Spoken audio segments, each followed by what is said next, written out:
Okay. Good morning to all of you. So I think we've had extended rains since night. Some of you would not even message that you'll not be able to attend offline. That is okay. I think some of you can watch this online. Yesterday we had the lecture number 1 of IR. Those who have just joined in, we are continuing with the IR classes that we have.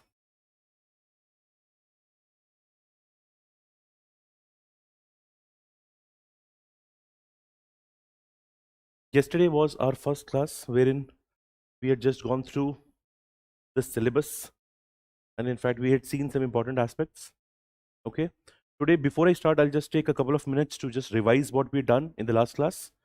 Okay, if I just want to revise yesterday's class, what I need to know is number 1 question: what is foreign policy? How would you define foreign policy?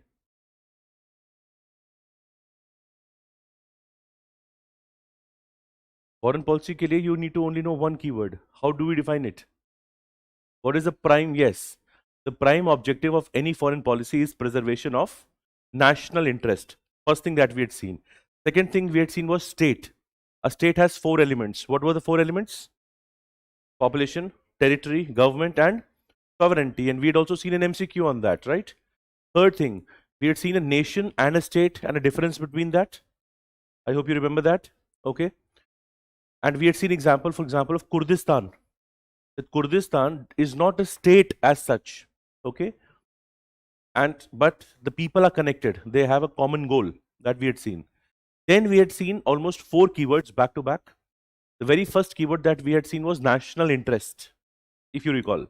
Okay, we had seen a quote also. The countries don't have permanent friends or enemies, they have permanent interests, right? We had seen 4 types of power. One was hard power, soft power, smart power, sharp power. What was smart power? Both, right? Hard and soft power combined was smart power. What was sharp power? Manipulative, we had seen, right? And when the moment I say manipulative, we had again seen the example of China. I hope we recall that, right? That was sharp power, right? In fact, while doing sharp power of China, we had seen a quote of Sun Tzu, Art of War. What was the quote? Subdue the enemy without fighting. Okay, which can, of course, which was a UPSC essay as well. So that we had seen power. Okay, after power, what did we see? Strategic autonomy. In fact, today's class will be a deeper discussion on strategic autonomy and the different phases of Indian foreign policy. Okay. Now, when I say strategic autonomy, how did we define strategic autonomy? See, you know what is autonomy? To be able to decide anything, right? Your autonomy means if you want to come to the class, nobody is stopping you, for example, right? Whatever you want to eat, what you want to wear, that is your autonomy. In a nation's perspective, when I say the term strategic, what is strategic? Something that is long term, that is security oriented.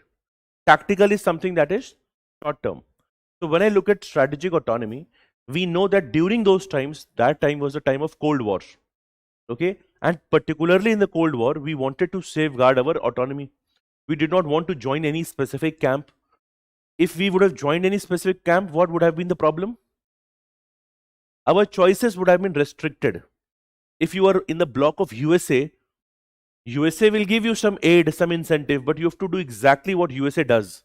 Okay, so for example, USA is going to say, okay, and now I have a war, let's say in Afghanistan, anywhere, you have to bring your soldiers in. Your foreign policy is getting constrained, so you don't have autonomy in that. That is important. Fine. So these 4 things we had basically discussed, right, in the previous class. Okay, in fact, if you recall, last thing, tell me, what were the 4 components of national interest that we saw?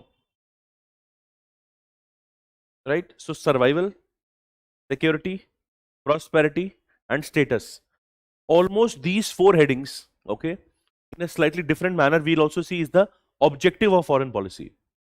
If there's a foreign policy, what they would want? Secure your territory, respect for sovereignty, development of people, okay, and similarly reaching out to diaspora, for example, and ultimately having a global standing is also very important. What is global standing? It is status. So those what is national interest, almost similar points I can talk about. I can then mention that in the case of the other aspect. Fine, that is there. Now, into today's class, we will now be going into some aspects. So, the very first thing that I'll discuss with you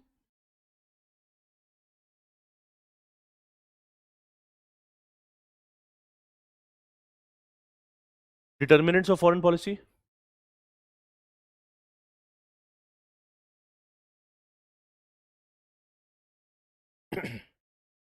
Second thing I'll discuss with you is the phases of Indian foreign policy. While discussing the phases, I will also talk about NAM, okay, and its evolution.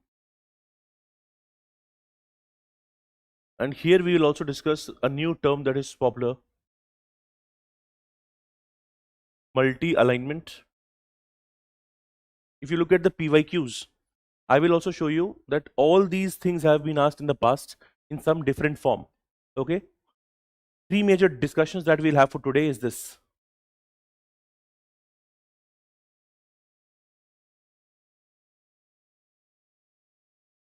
Okay. Now, one is determinants of foreign policy. One is phases of Indian foreign policy. When we do the phases of Indian foreign policy, we will see there's a famous speech of Dr. S. J. Shankar. In that, he talks about 6 phases of foreign policy. Okay. Other scholars have had different phases, but that phase will also help us revise what has happened in India. And these 6 phases are easy to cover. Okay. So we will be seeing that as well. And then we'll go into how has NAM, the non-alignment movement, evolved. Okay. In this, we will see possible questions that can come even in the 2027 or later exams. For example, when I'm saying NAM's evolution, right? Very recently, 2 years back, a NAM summit had happened in Kampala. Kampala happens to be in Uganda. Don't worry, I'll make you write these terms. Then a question was asked whether NAM is relevant or not. Okay. Now, NAM was created because there was a Cold War. Right now, there is no Cold War. So, people ask, is the NAM as an institution still relevant? And second, we know NAM is not just an institution. It is an institution, but it is also an idea. The idea is non-alignment. That idea has changed right now into multi-alignment. If we look at India, India is able to have relations with various countries. Okay.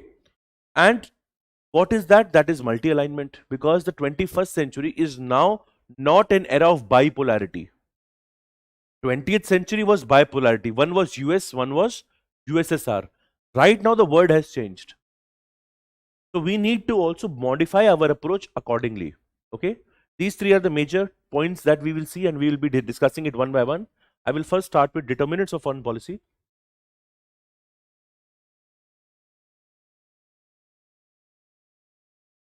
This is perhaps the easiest section. So when I say determinants of foreign policy, right, in easier words, I'm trying to say what determines foreign policy. Okay.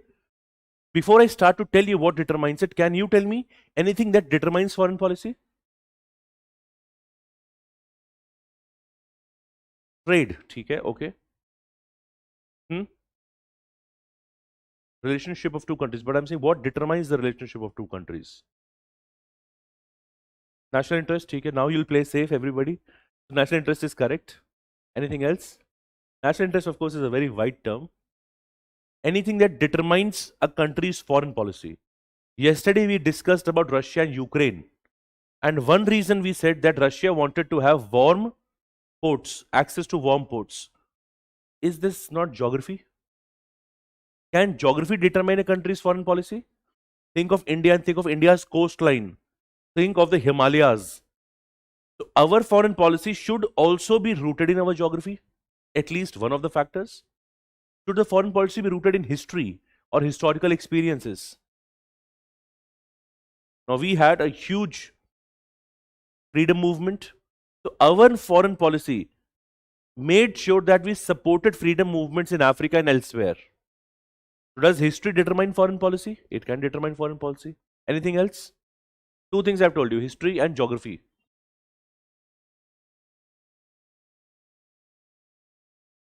For example, India's civilizational values. For example, we say Vasudhaiva Kutumbakam, right? We say unity and diversity. Will that determine our foreign policy? It will also determine.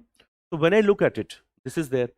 Second, if you look at the erstwhile prime ministers, Nehruji, Indira Gandhi, okay, Manmohan Singh, or the current prime minister PM Modi, whether their leadership also defines foreign policy for that time, there is some element of differences in each foreign policy.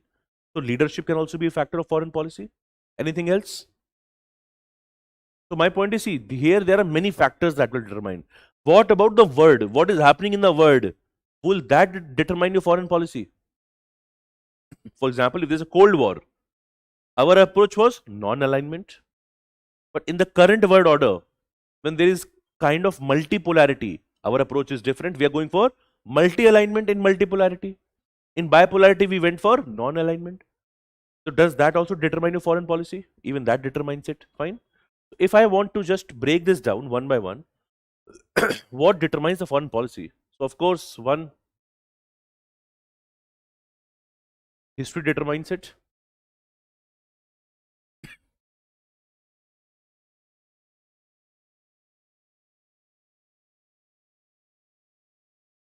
Ideas and values determine the foreign policy.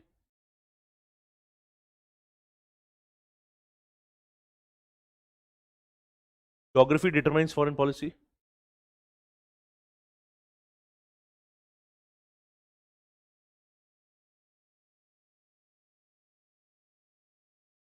The economics also determine foreign policy.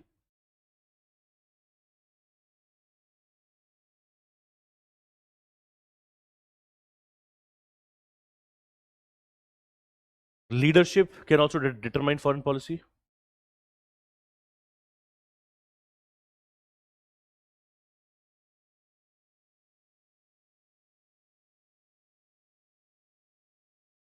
The global environment can also determine foreign policy. Fine. So first you will make something like this. Now for each dimension, I'll either give you examples or points to prove that how this is happening. Okay. So we are looking at history, we're looking at ideas and values, geography, economics, okay, leadership, and the global environment. By global environment, I mean what was the global world order during those times. Okay. Now if I go one by one and see in all of this, according to you, in the current times, what becomes very relevant? In the current times, see, geography will be very important. I will give you examples, and here I'll link, for example, China. Right? Chinese projects, how it can even exploit India's geography.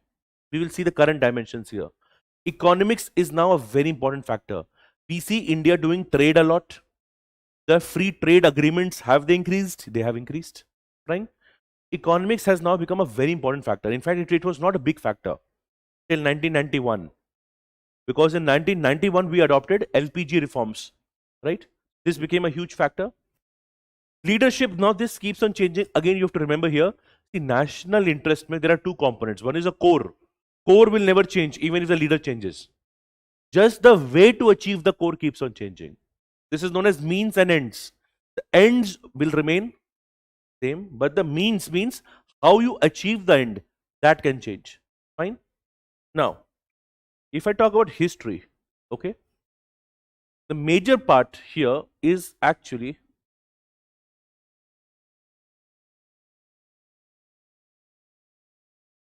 India's freedom struggle.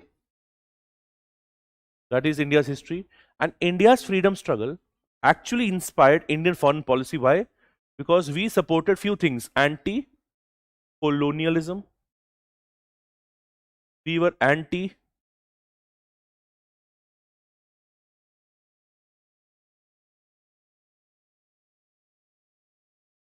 how many of you know anti-apartheid? What is apartheid? Racial. Apartheid was racial segregation that was going on. Where this was happening in Africa. India was against the racial segregation. Anti-apartheid. This term is a term you will see often. Any person who was a very prominent leader in anti-apartheid?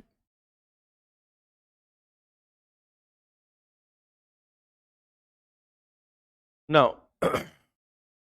anti-apartheid, this is South Africa.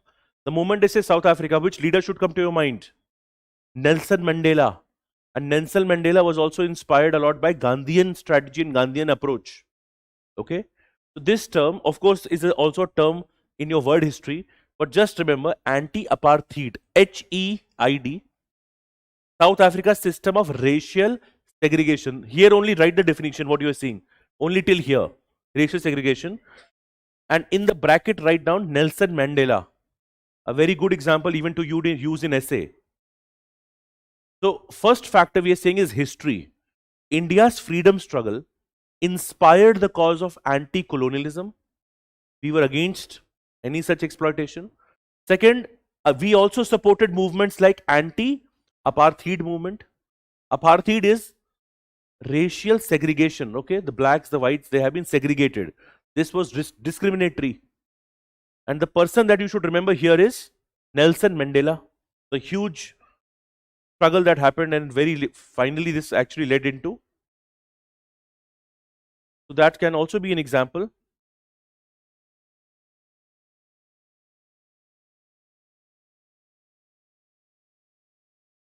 Fine. So just remember this example. This is a proper example that we can talk about. Anti-apartheid struggle. Let's go back. We were discussing.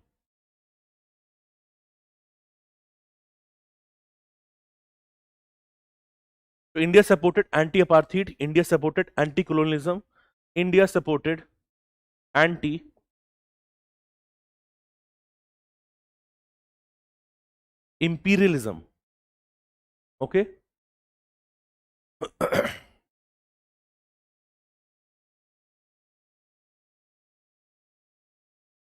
Can anybody tell me what is imperialism? Ism, of course, is an ideology, ism. But what is this imperialism? नाम सुना है नहीं सुना है आपने? नहीं सुना है तो I'll explain. You want to try?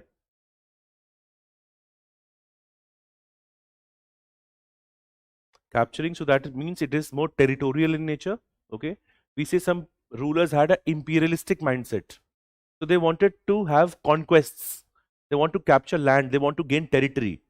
Okay, so imperialism can also lead to colonialism, which means some of the land that you capture, you can make it to be a colony, but it is not always that imperialism will lead to colonialism, not necessary.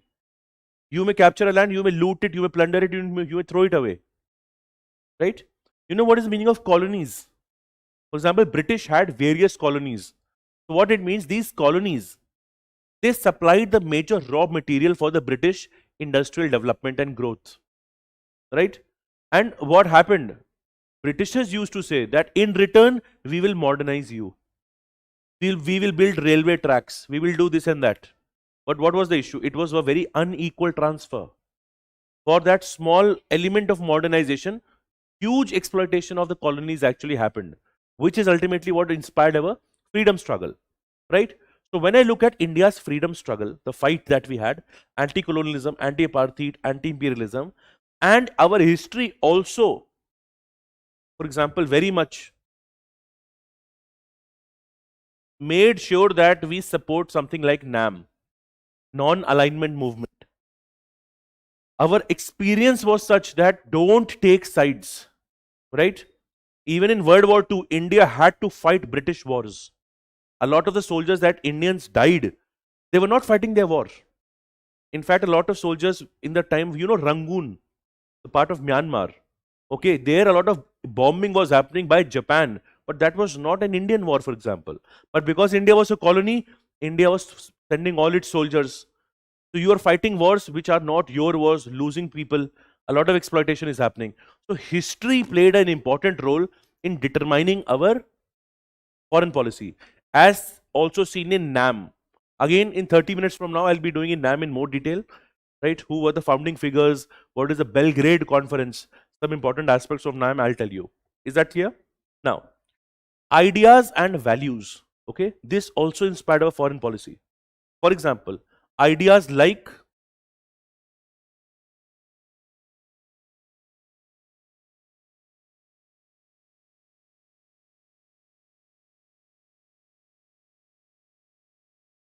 pluralism, unity in diversity. Okay.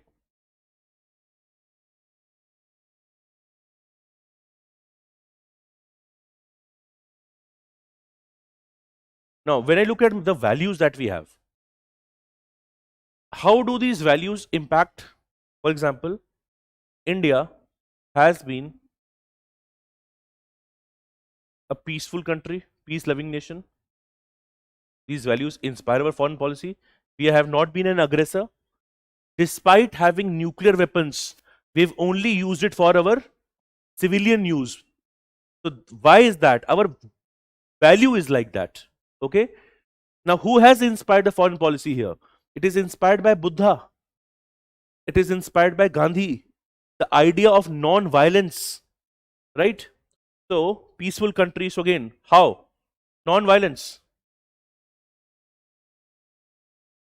Read Buddha, Gandhi. This influence you directly see. The ideas of non-violence rooted in the foreign policy. Okay. So, if I look at the ideas and values, and in fact, later on we'll see, in fact, our policies like Panchsheel. Any doctrine that you see, it, even Gujarat doctrine. I will tell you all these doctrines today and we'll make one write-up of it. Example, Gujarat doctrine. All of that is ultimately rooted in our values.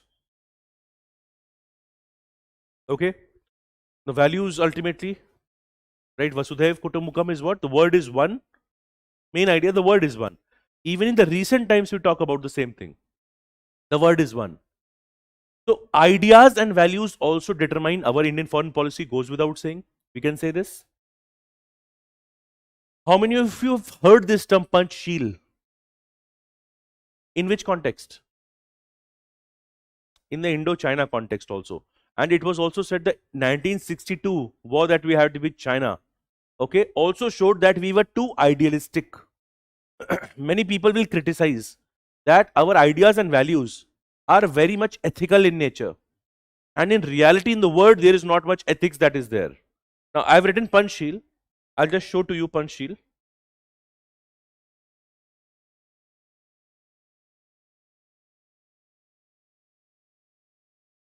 So we will just, you don't have to write it, Abhi, right now. You'll just read this. Okay.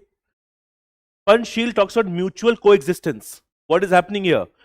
Are you able to read this or should I read it? Mutual respect for each other's territory. First point. Second, mutual non-interference in each other's internal affairs. Third is equal mutual benefit. Hona chahiye. Mutual non-aggression. You are not going to be an aggressor. And peaceful coexistence. Now, does it show that our values have inspired Panchsheel policy? Right? And it is highly or ethical also in nature. Right? So, ideas and values, do they have a bearing? Yes, they have a bearing. Right? So, now, write the heading Panchsheel. You can write it. The principles of Panchsheel.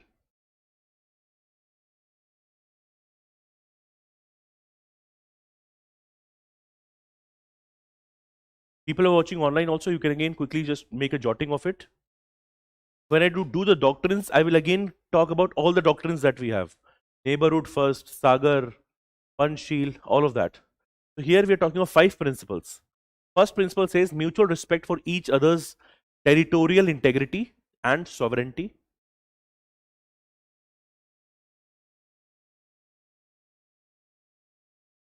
Mutual respect for each other's territorial integrity and sovereignty.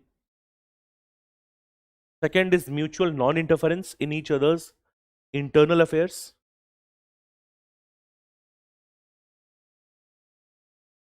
Third is mutual and equal and mutual benefit working relationship.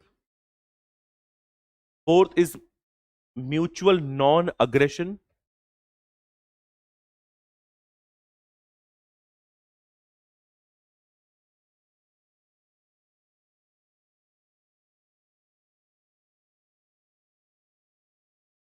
Okay, and the fifth one that we have is peaceful coexistence.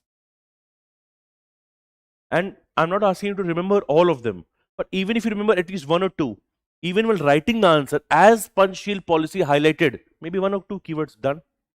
But you know how this is coming from. Determinants, may we've done history, we are now doing ideas and values. Even they inspire the parts of our policy. That is how we will think in the exam.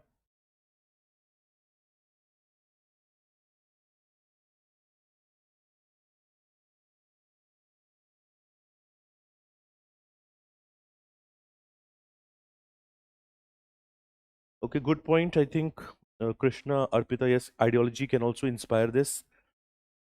Okay, Anju, economic strength, yes, correct. Have you written? आपने लिख लिया? ठीक है? Now, so I hope you get an idea about ideas and values, right? Now, this is an important aspect, geography. Fine. In geography,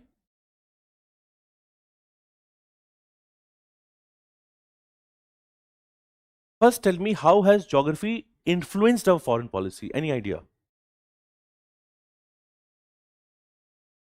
Hmm? Correct. But that is correct. That boundaries and borders are important. So we safeguard our borders. That is a core aspect. That is true. Anything else? Resource, how come? Like,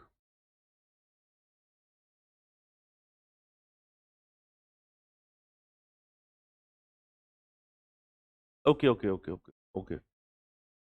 I'll club I that also. This is a that topic actually is geoeconomics. It's a mix of both geography and economics. Okay, fine.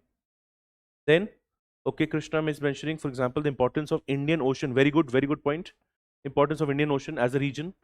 Have we seen the increasing importance of Indian Ocean? That is there. Now, just think of when I look at geography. Okay, in geography, write down first. I write a quote. देखो, Atal Bihari Vajpayee, A.B. Vajpayee. This is one of the best quotes to write and think on in the geography aspect. We can change our friends. We can change our friends, but not our neighbors. Right? People who have a library seat also, this also you understand. We can change our friends and not our neighbors. And when you just look at this statement, you'll also understand why India focuses so much of importance on neighborhood first policy. Because if India wants to be an important global power, we should have stability in the neighborhood. Unstable relations in the neighborhood does not help India, not at all, right? So when I look at geography, just think of India's map, visualize it. Think of the Himalayan borders, right? India has extended land boundary and India has extended coastal boundary, right? When we look at geography, we also know we have faced 2611 attacks. So our continental, which means continental security is very important and our maritime security is very important, right? India talks about the Indian Ocean as being India's ocean, right? So whatever happens in the Indian Ocean becomes important. So geography is a determinant of foreign policy. Whatever happens in our neighborhood is of important value to us. Okay. So second point that you will write after Atal Bihari Vajpayee's quote is you will write, India is both a continental. Two aspects are there. One is continental aspect.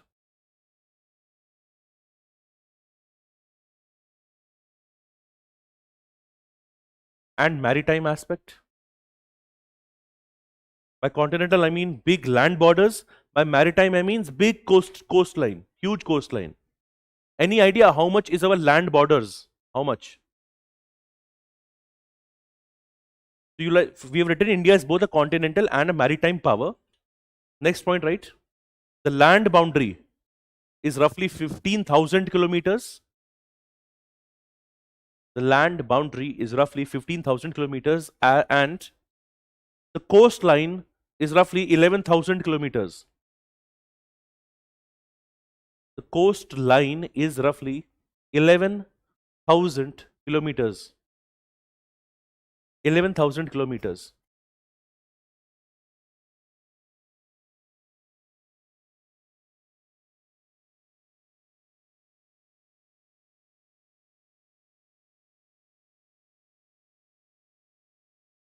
Now, the very first thing we should know,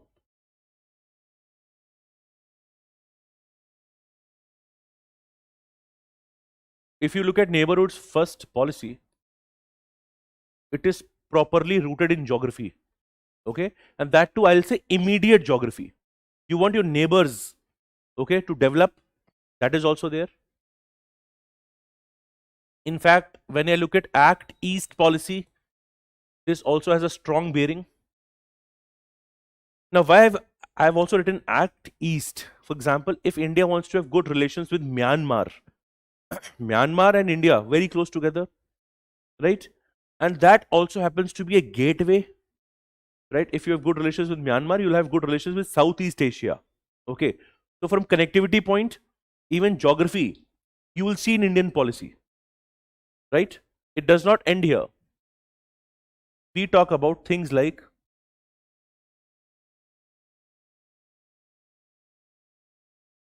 Sagar, means security and growth for all. We talk about Sagar. Sagar is security and growth for all. Again, tells you how maritime aspect is very important for the security. Recently, Sagar is also complemented with Mahasagar. And in just a few moments, I'll tell you what is the meaning of Sagar and Mahasagar. For Mahasagar, you can write mutual and holistic.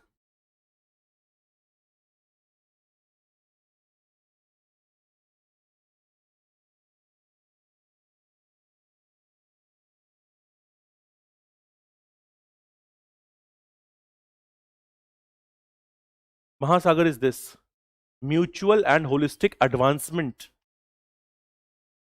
This is our maritime doctrine. Mutual and holistic advancement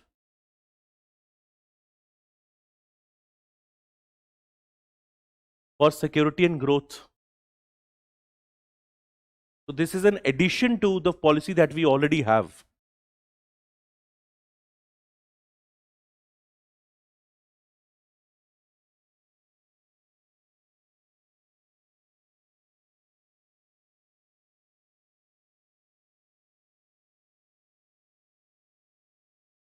All right.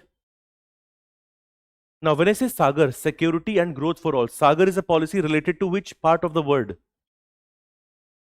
To the oceans, to the Indian Ocean. We say that we want to have, when I look at Sagar,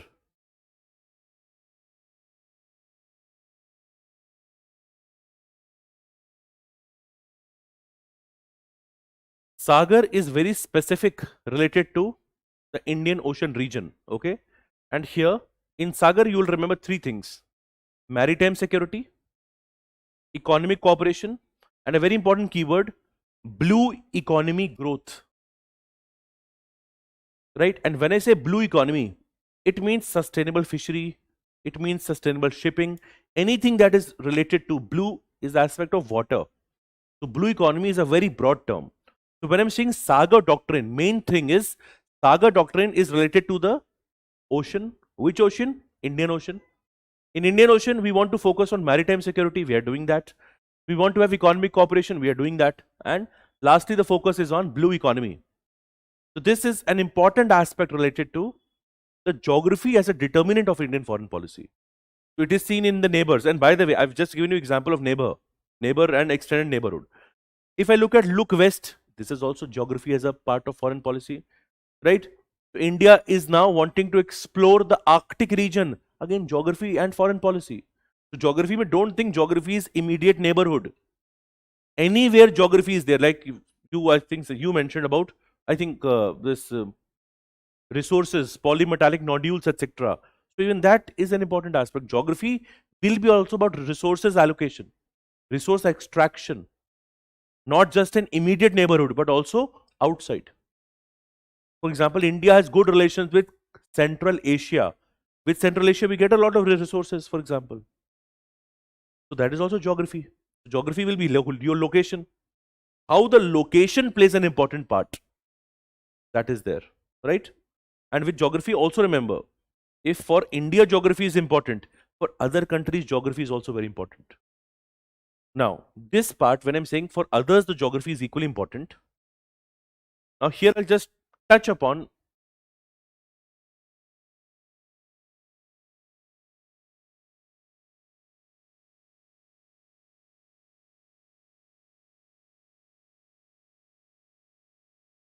now. Yesterday class, we said, how many of you recall those who rule the oceans, rule the world? Do you recall that? So geography simply tells you, if you have good presence on land, you rule the land, you own the land. Same you can do on waters. But other countries can also do the same thing. When I say geography, the current affairs aspect I want to tell you is a country, China. Now, China in 2013 came out with its biggest ambitious project. This project was known as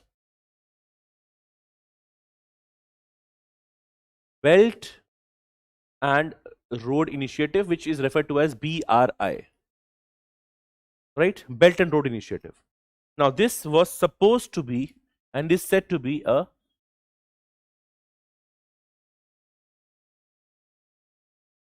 infrastructure project. Now, in history, you often read about the ancient Silk Route. Okay, what was the idea of Silk Route? To have better trade amongst nations. So China wanted to revive that idea of the ancient Silk Route. And now they're saying we have a Belt and Road Initiative.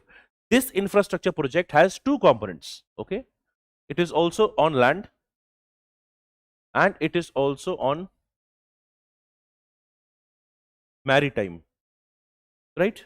Now, the biggest challenge with this project is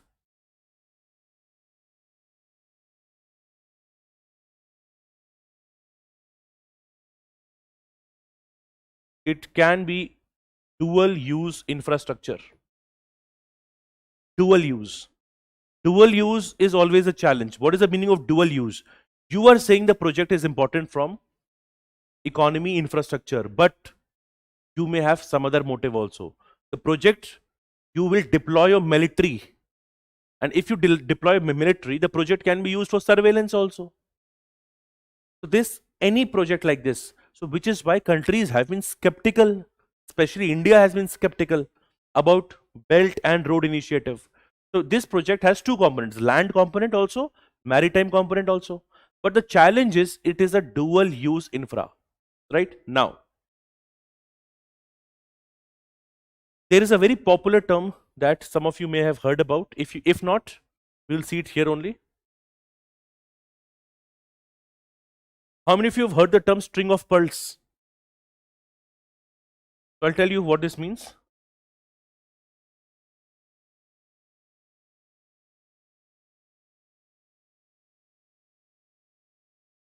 String of pearls. Okay. Now, first understand this term. Right? When I say string of pearls, for example, China is creating projects close to India. Okay. You have seen pearl necklaces. So in this case, if China is in this string, it is creating a project, for example. What if in the coming times these projects are militarized? Can that encircle India? Right? So the term that is associated, the string of pearls can lead to strategic encirclement of India. Now please remember, no, China never says I have something called as string of pearls. String of pearls is a term used by analysts and experts. That China is building projects and these projects can actually lead to strategic encirclement of India. Right? And that would not be something that is helpful for India. Right? Now, where do I see string of pearls in operation? And after that, I'll tell you what is India's counter to string of pearls. Okay? Now, here you need to know some names. Right? For that, I will in fact first show you the map. We first start with Horn of Africa. You've heard Horn of Africa? Even if not, you'll directly see it here.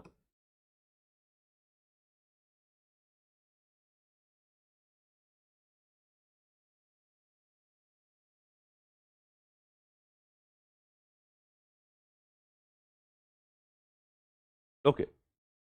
If I look at this, okay, I think this is fair point to talk about.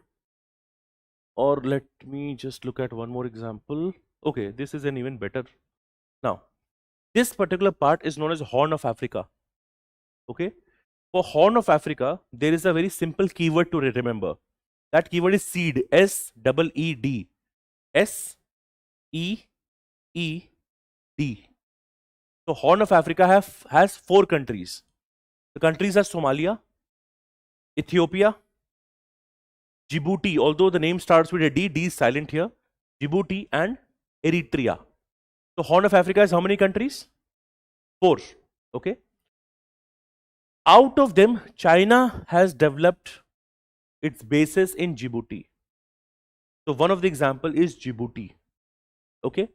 So जहाँ पे Horn of, write somewhere Horn of Africa, and you can even write this keyword SEED, seed. And D here is Djibouti. China has had development of a project in Djibouti. That is something we are aware of. So 4 countries are there in Horn of Africa. This is the Horn of Africa. Somalia, Ethiopia, Eritrea, Djibouti. SEED.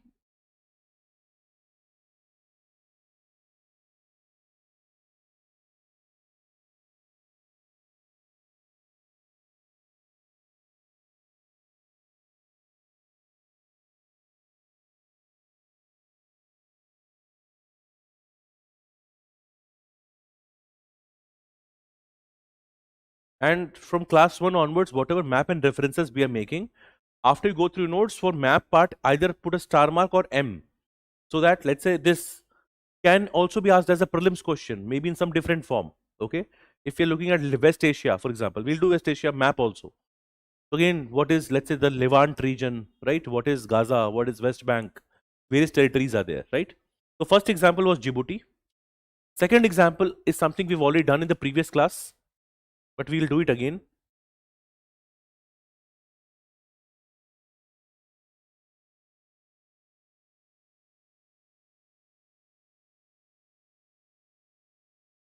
So after the first example, second example that we will write.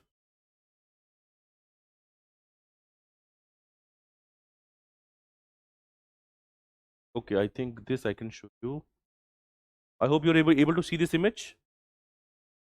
Okay, now this is Maritime Silk Road. Maritime means on the waters. Can we see Djibouti? This is Djibouti, Horn of Africa. Our first example. Second example is CPEC. Yesterday class I told you something known as China Pakistan Economic Corridor. So after Djibouti, first example was Djibouti under Horn of Africa. All these are examples under string of pearls. Second example, please write. Second, देखो CPEC, China Pakistan Economic Corridor. Second example under string of pearls. China Pakistan Economic Corridor. देखो dash करके, it connects Kashgar bracket में देखो China to Gwadar. Gwadar port is in Pakistan. It connects Kashgar to Gwadar.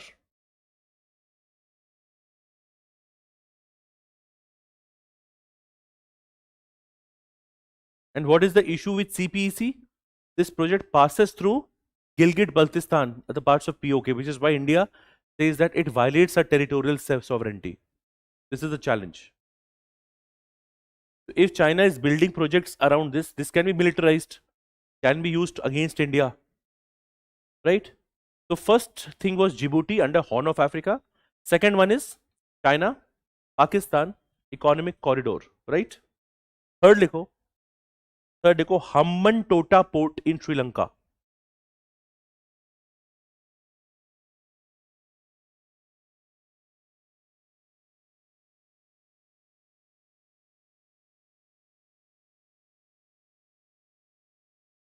Okay, Hambantota Port, Sri Lanka. It is a part of BRI initiative. Hambantota Port, Sri Lanka.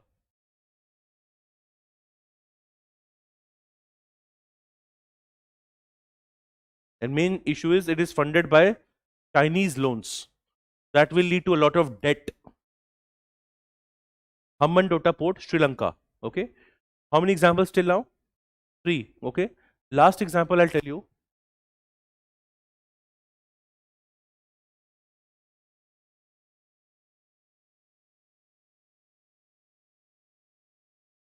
Let me just cross check the spelling once.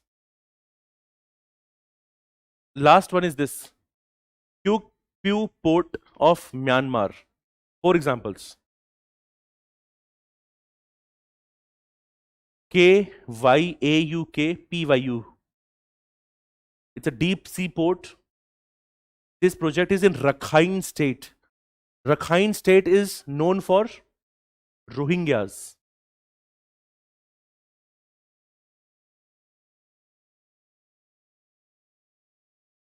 So now topic is this CPEC or BRI. It is linked to geography as a determinant of foreign policy. Okay. So now you quickly tell me what are the 4 examples I gave you in string of pearls. First, Horn of Africa. How many countries in Horn of Africa? 4. What are they? Somalia, Eritrea, Ethiopia, Djibouti. The first example is this. Second example, CPEC. Okay. What to what is connected? Kashgar to Gwadar. Third example, Hambantota Port. Which country? Sri Lanka. Fourth example, Pyu Port. Where is it? Myanmar, in the Rakhine State. Rakhine State is known for Rohingyas. See, we learn things by association. If you know Rohingyas, Rohingyas are in Rakhine State. But now you will also remember in Rakhine State, there is an important Chinese port project. The name is PYQs. Now, if there is a huge Chinese presence, like we were seeing, we were talking about the huge Chinese presence, okay? In the maritime aspect, this is regarded as the strategic encirclement of India. Now, India has to do some counter. Because to counter the string of pearls,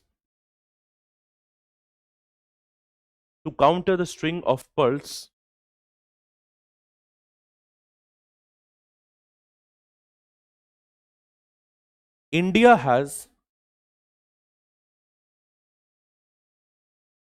to counter the string of pearls, India has, as experts argue, a necklace of diamonds. India has,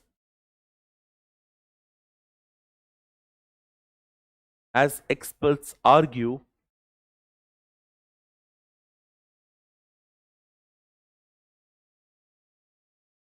necklace of diamonds.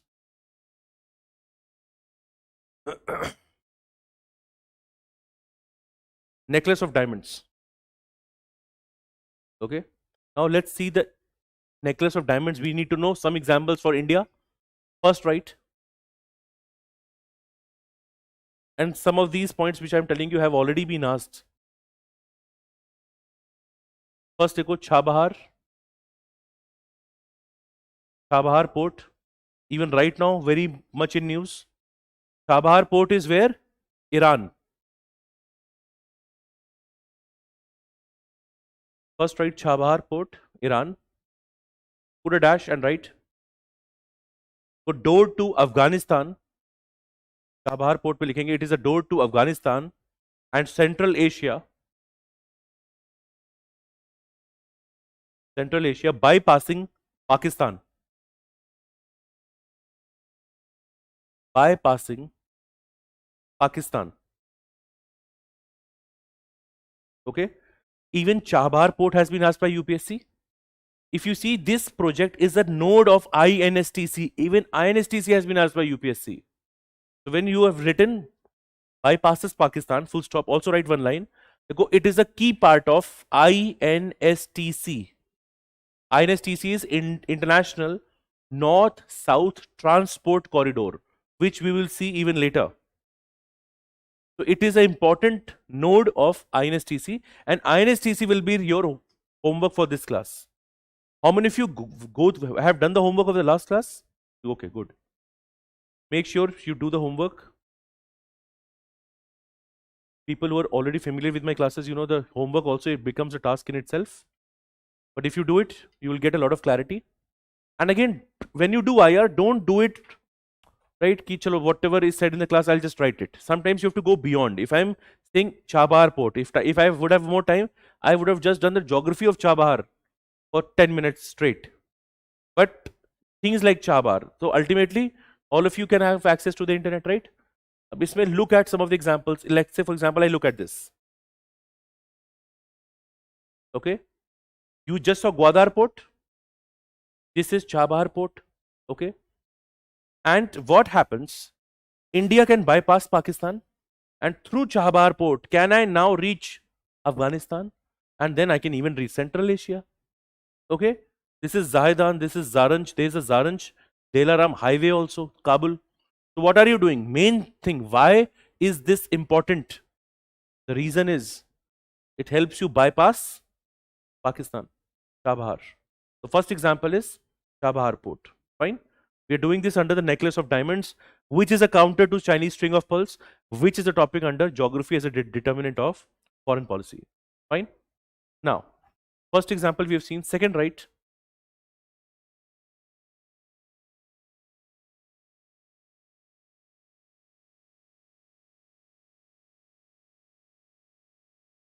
Right? Duqm Port, D-U-Q-M. Duqm Port, and put a dash, Oman. Duqm Port in Oman.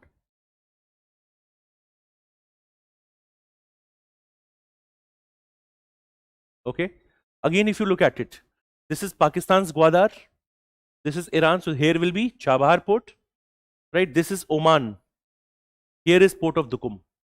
So rough idea of the map you should have. Right?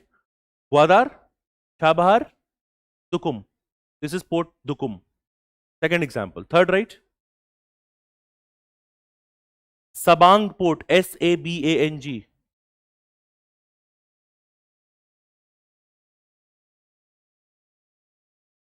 Sabang Port. Okay, why I want to tell you, in July 2026, India and Japan have signed a landmark deal for this Sabang Port. Where is it? Indonesia. So very important. Now, if you look at second, a better.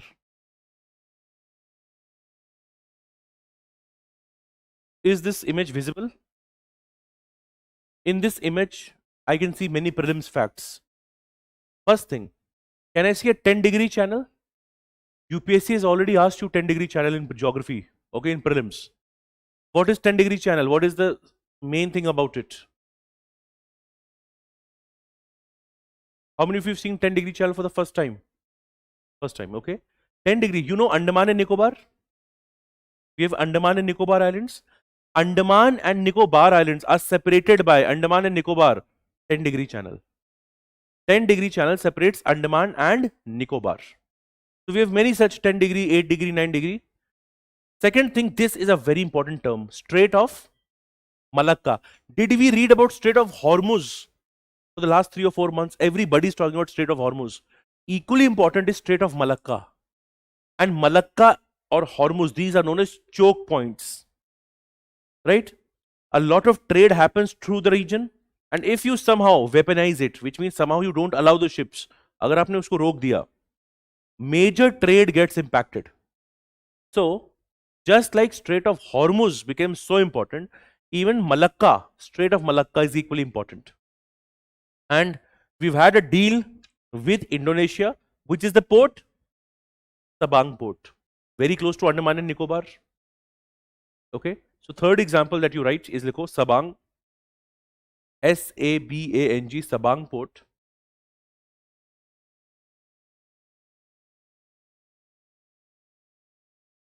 Indonesia, Sabang Port, Indonesia. They go very close to the Strait of Malacca. Very close to Strait of Malacca. Malacca. Now, more important, what is important for us? Okay. अब ये सबसे important current affairs है इस पूरे topic का for now. This one. Okay. So write down. देखो current affairs. CA and put a dash. देखो in July 2026. In July 2026. India and Indonesia. In July 2026, India and Indonesia jointly agreed to develop Sabang Port. SABANG, Sabang Port. India and Indonesia jointly agreed to develop Sabang Port. Okay? Right? Now, this article, if you have time, this article is easily available on the Business Standard. You can just Google and read it up. This will tell you, for example, see, why does India want to develop a port? What will be the benefit? There will be economic benefit, obvious, but there will also be strategic benefit to counter China. Right? India already is giving BrahMos to Indonesia. We're giving Astra missiles to Indonesia. Now, if we do this project, this project helps you in Act East policy. Okay? It helps you in the geopolitical competition. It helps you in the Indo-Pacific vision. It is a part of Indo-Pacific only. Right? So, Sabang Port ki location we have seen, right? And it is close to Strait of Malacca, one of the most critical maritime choke points. And we should not be surprised if you get a question like this in 2027. Okay, that because this port is getting traction, India's relations with Indonesia is also getting a lot of traction. Okay. Right, why is Malacca important? Okay, that is fine. Okay. There are many important factors. Why is Sabang important for India? Okay. Isko bhi likh lo just as a homework, read this article. This will slowly and steadily develop your idea of IR. So Sabang Port, you'll read from the Business Standard, just Google it up. This article is, I think, of 8th July. So very recent article. We are right now even in July. People online who are watching this after the class, just go through it. This will give you a good idea because again, we're connecting the most recent current affairs. So I've given you 3 examples till now. Can you tell me the examples? First one, Chabahar Port. Which country? Iran. What is the benefit of Chabahar Port? It bypasses Pakistan. It gives you access to Afghanistan as well as Central Asia. Second example, Dukum Port. Where is it? Oman. I've seen the geography. Gwadar, Chabahar, Dukum, Oman. Now you'll also remember that Oman is the most closest to India, for example. Right? Now write the last one.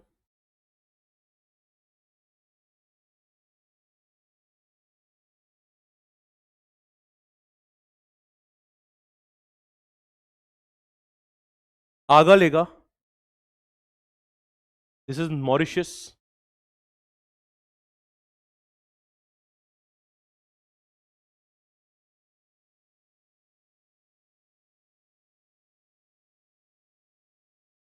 Just write down Aga Lega, Mauritius, and put a dash, right? Main cheez kya hai? India has made a strategic maritime and air base here. So islands are basically belonging to Mauritius, but India is investing a lot in the region. So for Aga Lega, please write. Put a dash, airstrip and strategic maritime Indian presence in this region. Airstrip and strategic maritime presence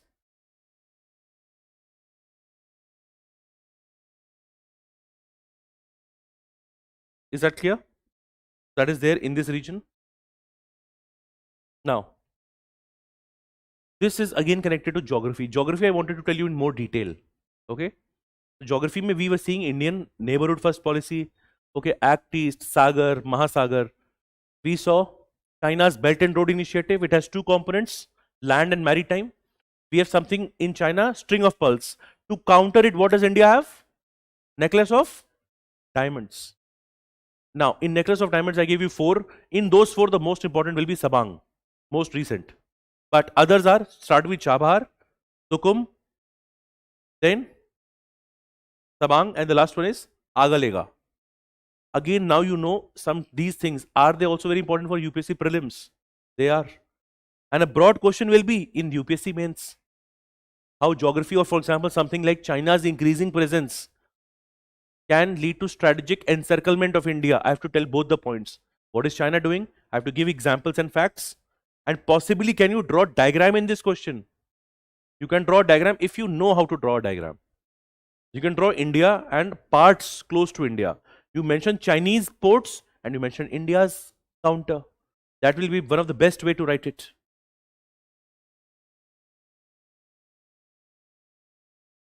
Yes, Krishna, that is correct. We see most of this because most of the Chinese projects which happen, there are multiple issues. One is, in these projects, first is the local population is not employed, right? So some of one of the students has asked, for example, in Chinese projects, what is the issue?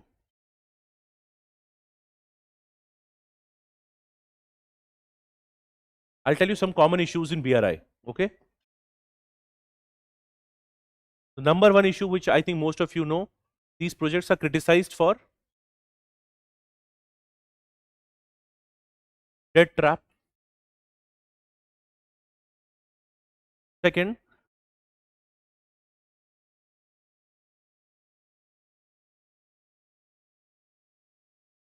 the details of the project are not very transparent. Even for the countries that have agreed to it, the terms and conditions are not very clear. Okay.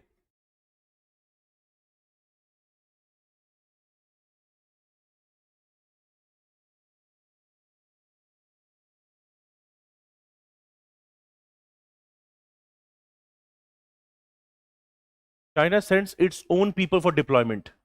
Problem kya hai isse? Let's say the local people in those regions, they feel we should have had this job. They don't get the job. This has happened in Africa. This has happened in Sri Lanka. This has happened in Pakistan. To deploy the project, mostly Chinese people will come. So, and the core strategic aspect always remains with China. Even though you've done a, let's say, deal with China. So China sends its own people, which leads to discontent in the local people. This is also a challenge. Okay. Other issue with Chinese projects is it can violate sovereignty. If it violates sovereignty, it will lead to discontent. For example, we've seen the same case happening in CPEC, which goes through, which violates India's sovereignty. So I can give the same example here as well. Okay. So there are concerns related to not being very transparent. Okay. Leading to a lot of debt trap. If there's a debt trap and that debt trap balloons over a period of time, the debt keeps on rising. That creates a bigger challenge. Okay. Details again, like we've seen, is not very transparent. Fine. China can send its own people for deployment, etc. It can violate sovereignty, and this is the challenge that happens over a period of time. All right. So I hope this will help answer your question that you've asked. Now, coming back, we've done geography in a lot of detail as a determinant of foreign policy. Next dimension is economics. Okay. For economics, right now, you will remember, for example, how economics determines foreign policy, right? It can determine in both ways, positive also, negative also. For example, if you want to punish a country, what will you do? Increase the tariffs, put sanctions. Okay. If you want to have good cordial relations, you will improve the trade. So for example, if I look at the positive part of it, for example, India, EU have had an FTA, which was branded as the mother of all deals. Okay. So this is the positive part. In an FTA, you will try to make it favorable to do trade. That will be there. That is there. And overall, it is not just this. We have seen things like CEPA. What is CEPA? Comprehensive Economic Partnership Agreement. Not necessarily that India has an FTA. India can also have a CEPA. Okay. Right. We can have in general tariff reduction. All of that is supporting the economics. Right. For example, you know G20. G20 also has something known as B20. B20 is the meeting of all the businessmen. So in the recent times, you will see economics playing a very major role in the trade deals, trade agreements. And it is not limited only to the countries, for example. It can also be related to resources. Now, resources in exclusive economic zones and high seas. That means in the maritime aspect. Resources in the Arctic will also have an economic significance. So economics plays an important role in the foreign policy. We cannot deny that. This is all the positive side to it. But also remember, economics can also be weaponized. For example, US had put maximum 50% tariff on India.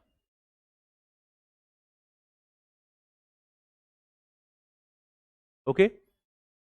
Of course, the reasons for that can be multifold. Similarly, for example, India withdrawing MFN from Pakistan. Most favored nation. MFN is under WTO. So my point is, economics can be plus also, economics can be minus also. Both things can be there. So I've written US putting 50% tariffs on India. If you recall the last class we saw, sanctions were put on Russia for its actions against Ukraine. Okay. India withdrawing MFN. I've written MFN. Please remember, MFN means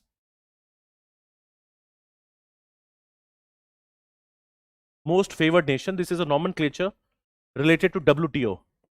So when the relations got sour, both countries had withdrawn MFN status from each other. This is just an example how economics can be used as a tool of foreign policy. Okay.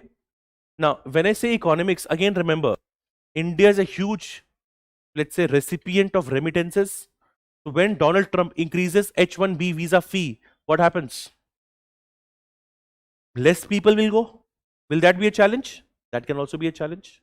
We'll keep that in mind. Okay. Now, let's come to leadership.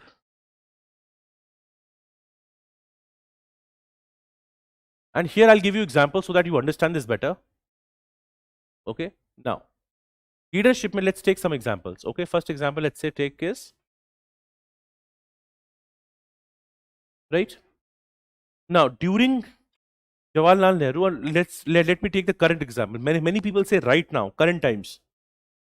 The foreign policy is mostly done by PMO, Prime Minister Organization. Is that correct? That is correct, but that is not entirely correct. This was even true during the times of Indira Gandhi. This was also true in the times of Atal Bihari Vajpayee. So it is not that only the current case you will see. My point to make here, when I look at Nehru will have two aspects. One, we see the aspect of moral idealism in Nehru, which was also criticized because of India's 1962 war. Too much idealistic in nature. Okay. Second, with Nehru, we also see the issue of centralization. Extreme centralization. Okay. So all the decisions on that matter were taken by Nehru. If I look at Indira Gandhi, again same thing. PMO became dominant. A very leader style foreign policy. If I look at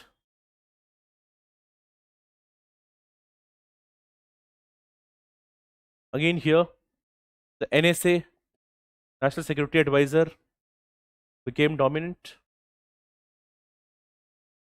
And if I look at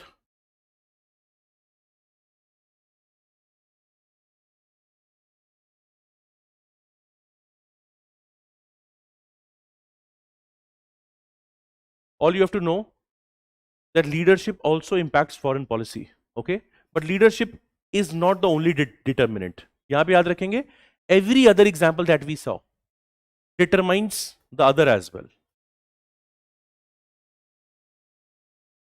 right?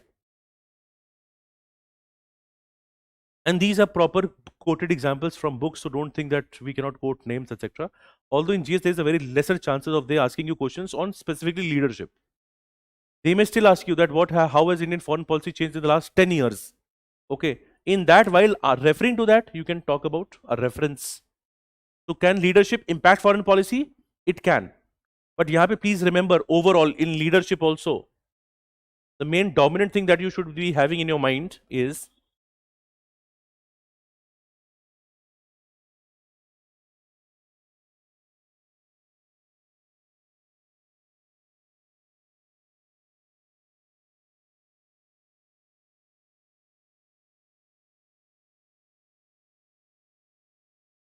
the ends remain same. The objective is ultimately the same, final objective.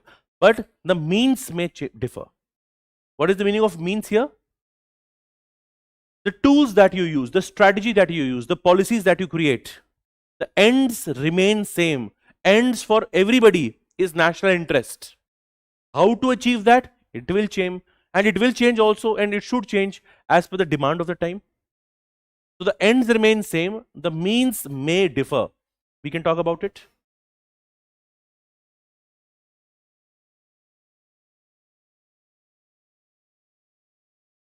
Fine. So that is an aspect. So leadership also plays an important role. And last we come to global environment. Fine. Which is almost self-explanatory, but let's quickly talk about it.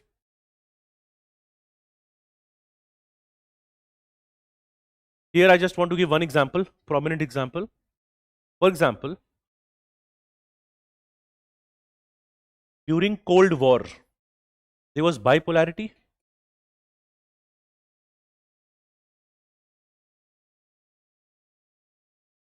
And to counter that, we had something known as NAM, to not take sides. Right? Now,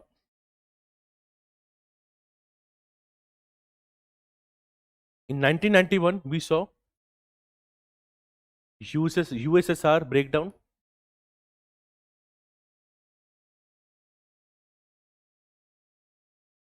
What did India do? We went for LPG reforms. We started to diversify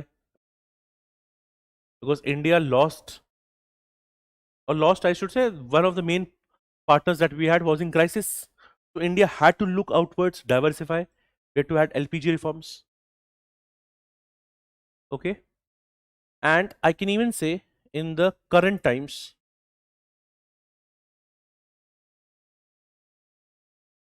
of multiple poles. So some people argue we are living in the times of multipolarity. Here we see something known as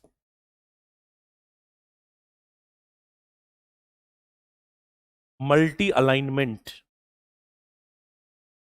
which means India can have relations with both Russia and Ukraine at the same time. India can have relations with China, USA, Russia at the same time. India can have relations with both Israel and Palestine at the same time, and also relations with Arab countries. So this is the environment, even the strategic environment that you have also influences your foreign policy. Which means what? Foreign policy does not operate in vacuum. It is a intermix of various factors. Would you agree to this? Right? So now just end it with this statement only. Likho. Therefore, foreign policy does not operate in vacuum.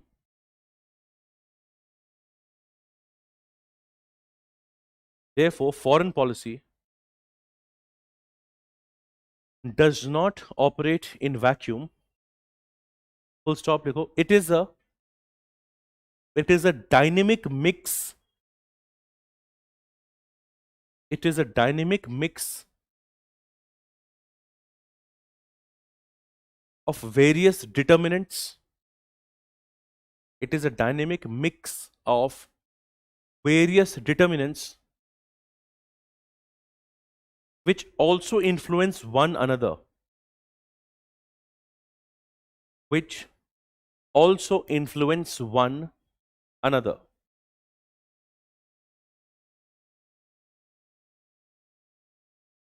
Which also influences one another.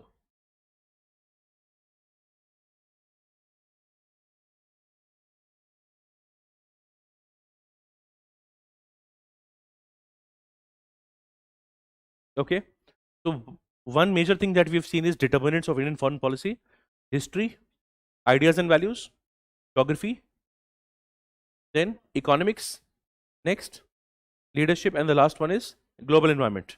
This helps you understand what determines foreign policy. Now this will be very easy for you to go with this. Now write the heading, maybe from the next page, right? Evolution of Indian foreign policy. Evolution of Indian foreign policy.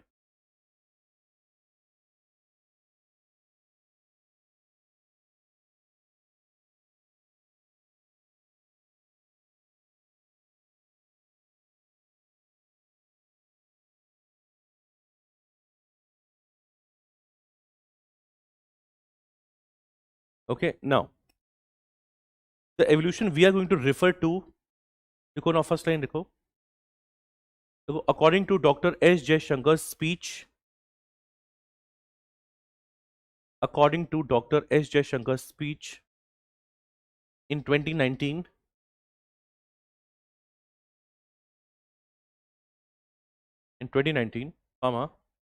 he argued that Indian foreign policy,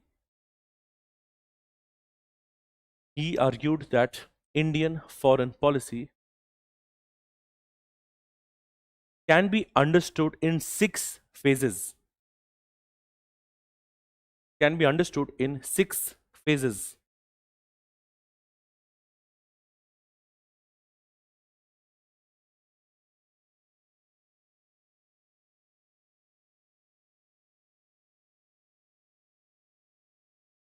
Okay, now write the first phase, and this we'll do in very brief, but this will actually help you have a very good outlook.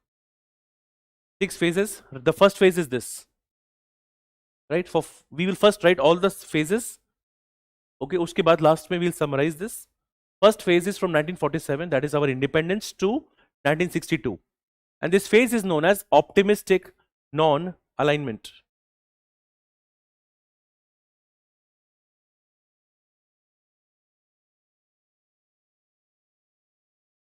Okay, now just think of India just got independent. Okay, what will be the priority of a country that has gotten independence? Its own development. Okay, the huge poverty we were facing. In fact, if you recall, it is not just the poverty and hunger. You also had to reintegrate, right? The integration of princely states was again a challenge, right? We had just faced the issue or horrors of partition. So when you look at 1947, India was grappling many issues. And second, if you recall, history as a determinant, we already knew taking sides would have been disastrous for us. From this time, we will see slowly the world will go into Cold War. What is the meaning of Cold War? What is the temperature of Cold War? Right? There's no temperature. And we had understood for Cold War that the conditions were not hot enough for an actual war to start. That is why, and we say that it is just like a case of nervous anxiety. Things were very tense, just that the war did not happen. Okay, so in this phase, India, again through the leadership of Nehru, okay, and other global leaders, right, we'll see total 5 people, they will think that we should focus on helping other countries cause for freedom, right? The solidarity they will speak about. And why is this? और इस phase को क्यों बोला जाता है? Optimistic non-alignment. Why? Panchsheel policy. We just saw Panchsheel today. All of that which contribute to why does this phase end in 1962? India-China conflict happened in 1962. This is the phase of foreign policy which is heavily criticized for Nehru's idealism. Right? What is idealism? The belief that you and I can cooperate. What is realism? The belief that we can cooperate, but we can also conflict. So be prepared for both. So realism is rooted in practical. Idealism is rooted in more theory. Is that clear? So for this phase, only a couple of lines I want you to tell, and after that I move to non-alignment movement. Right, first line. Many things already we have done in the previous class and today, so we're just summarizing it, okay? And whatever we are doing, I'll not be giving you more than 3 or 4 lines for each topic. This is more than sufficient for those topics, okay? Because this, I'm doing a historical evolution. We can have dedicated 10 classes only on historical evolution, but that will not serve the purpose, okay? We have to see what kind of questions are getting asked. Only the relevant background I'll tell you, okay?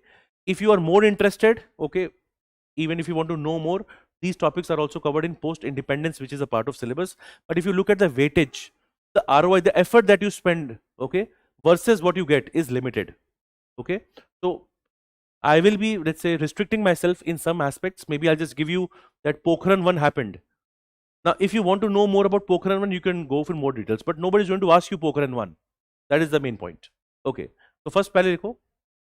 This was the Nehruvian phase. This was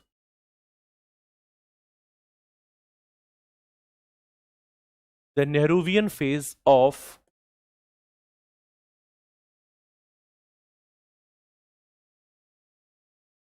moral politic. इसका दूसरा term है counter is real politic. Real politic is rooted in realism. This is rooted in idealism. Nehruvian phase of moral politic and anti-colonial leadership. Anti-colonial leadership. First point.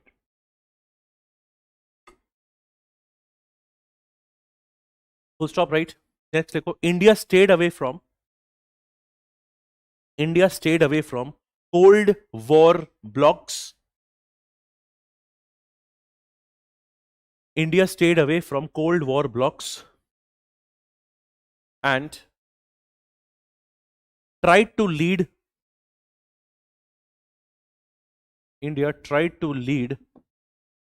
Afro-Asian solidarity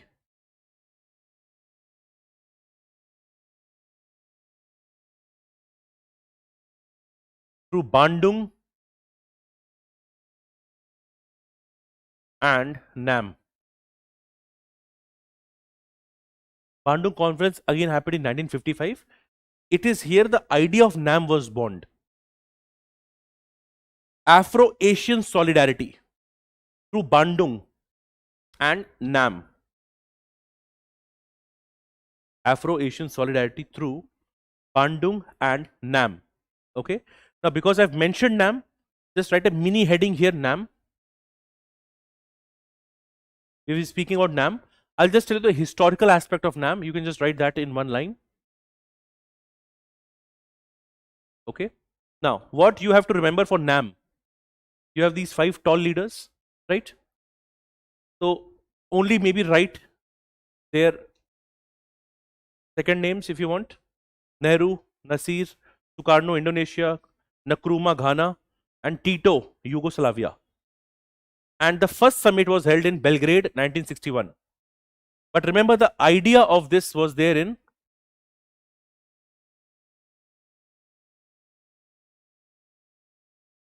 1955.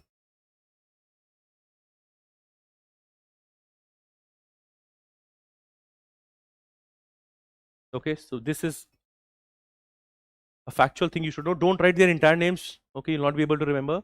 Nehru, Nasir, Egypt, Sukarno, Indonesia, Nkrumah, Ghana, and Tito, Yugoslavia.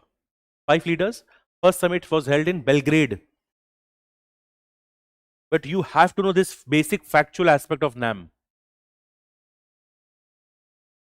Why was NAM created? So, let me first write it. You cannot do 2 things at once. Okay. So you can write it, people online as well. After that, I'll continue.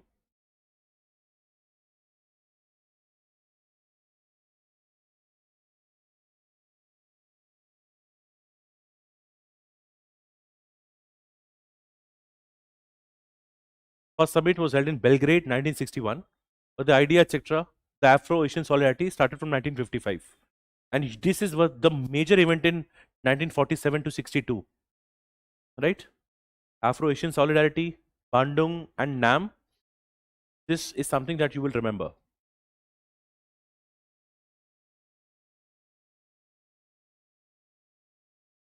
Okay, clear? I think all of you have written. Now, coming back, how many points have we written here till now? 2 points, and we just expanded on NAM. Okay. Now, continuing with the third point in this. The focus was on sovereignty.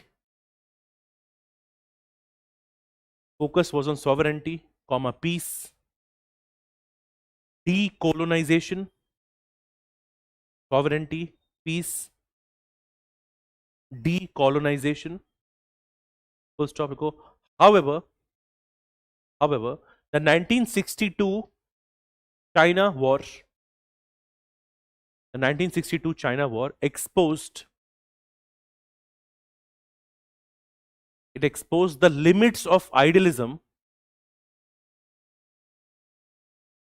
It exposed the limits of idealism without adequate hard power. Limits of idealism without adequate hard power. Without adequate hard power. This is all you need to know in this phase. And the one simple summary is this is a case of optimistic non-alignment. Why optimistic? Again, Nehru's idealism, moral politic, right? Believing that there will be no issues, right? It is in this phase. And now, when you've written 1962, उसपे star mark या arrow बना के लिखो Panchsheel. That is why Panchsheel was also criticized. We've already seen Panchsheel. Panchsheel is all about cooperation. It does not talk about hard power. It does not talk about building your defenses. Right? The Panchsheel we have just seen today. The Panchsheel, the 5 principles of Panchsheel. Right? This is your first phase. Now please write the second phase.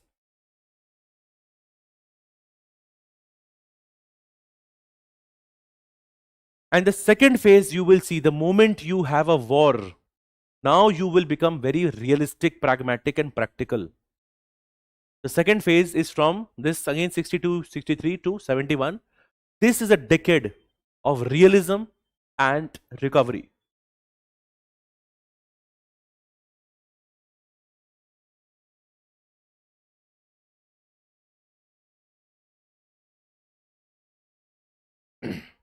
Now here you write, after the China shock,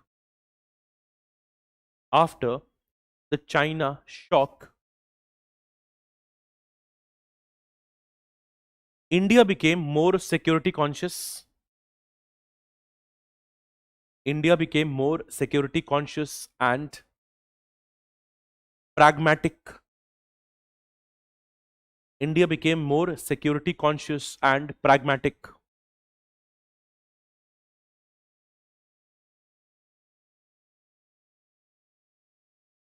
Full stop, right? The focus shifted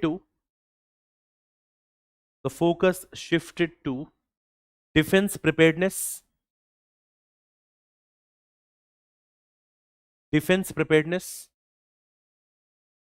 external balancing,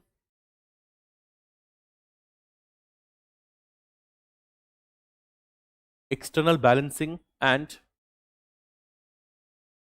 recovery of strategic confidence. Recovery of strategic confidence. Now, do you recall any event from this time? कोई चीज हुई हो यहाँ पे? What time? 71 also, and even 1965 also. So now, right, the 1965 war with Pakistan.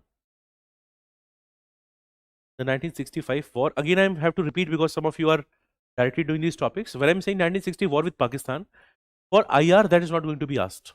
Okay. Again, this topic will become important for you from post-independence. In case the topics I'm referring or just giving you as a passing reference, if I'm not over-explaining to you, that means for this, it is not needed to be known. Okay. For example, when we do India-Pakistan, we will do the most recent aspect, that what is Indian foreign policy in the recent 1 year, 2 years. Although I'll be telling you the historical aspect. So these topics, for example, 1965 war is a separate topic that is related to post-independence. So whenever you will have your classes, that topic will then get covered. Fine? Okay. So 1965 war with Pakistan, the 1965 war with Pakistan and closer defense cooperation with USSR, closer defense cooperation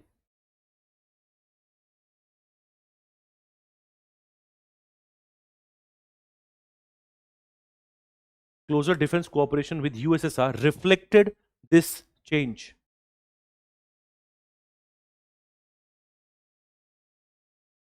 Reflected this change.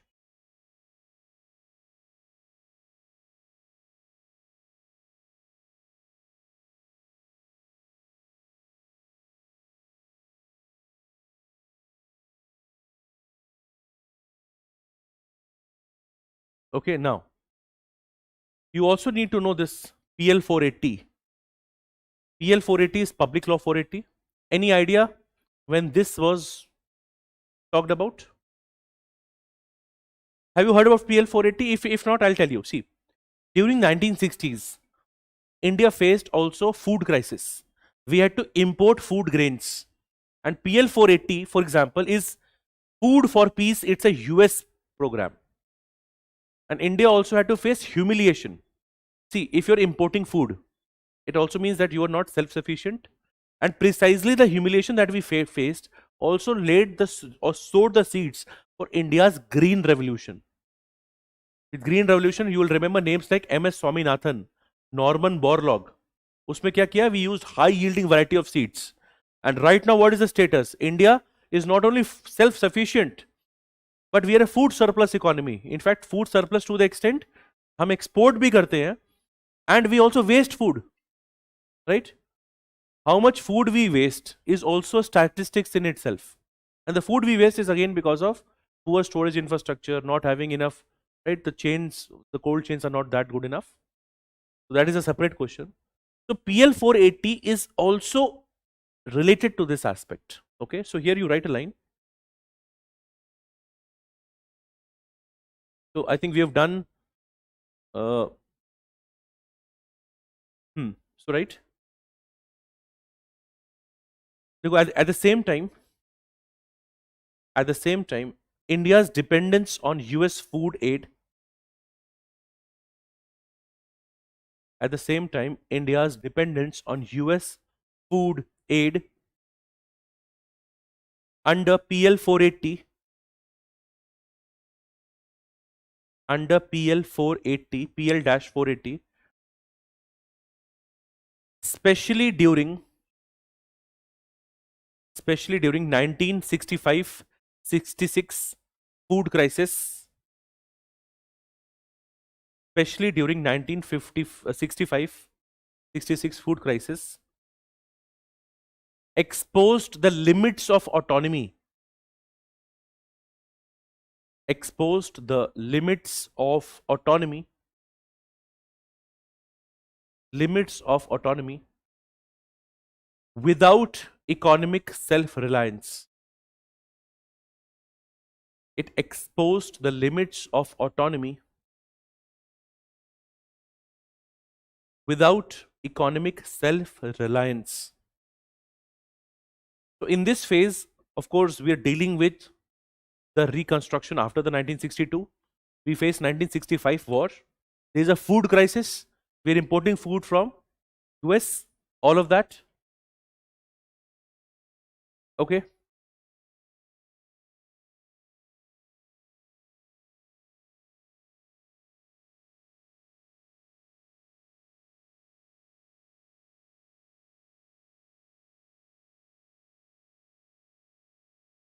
इस पे लिखो, full stop लिखो. India pushed food security later. India pushed food security later through its green revolution. India pushed food security later through its green revolution. Food security through the green revolution. And to end this light, in this phase,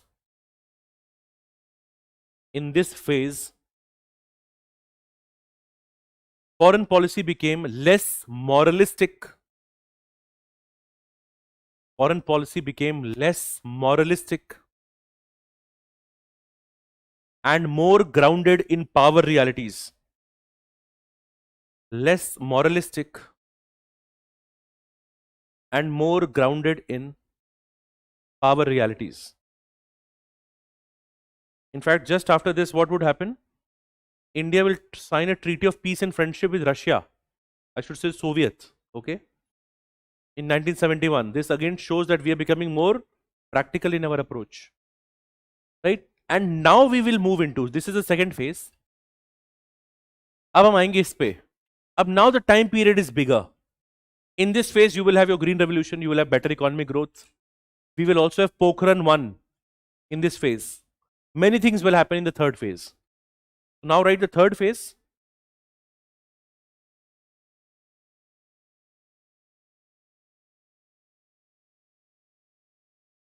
Regional assertion. 1971 to 91. Now can you tell me what happened in 91? बताओ. India had a BOP crisis leading to LPG reforms. What is BOP? Balance of payment crisis. Second thing, globally what happened in 1991? Disintegration of Soviet Union. Both things happened. Fine. So the years are very easy to remember actually. First phase was what? 47 to 62. Second phase was 62 to 71. 71 will also be the liberation of Bangladesh. Okay. Third one is 71 to 91. Okay. Now, when I'm saying third phase, again remember, liberation of Bangladesh is there. India signs a treaty of peace and friendship with Soviet. Okay. And we will have Pokhran 1. In addition to it, we will have food security and other things. So, right, in this phase, third phase, this phase began with Bangladesh liberation. This phase began with the Bangladesh liberation and India's emergence.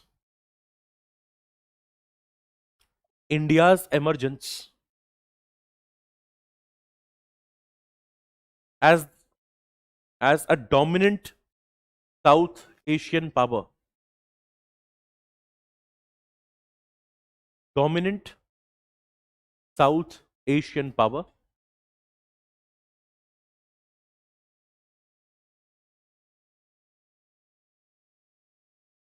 Full stop now, right? The India-Soviet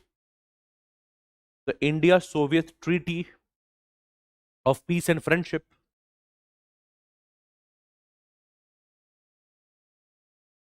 The India-Soviet Treaty of Peace and Friendship, bracket 1971.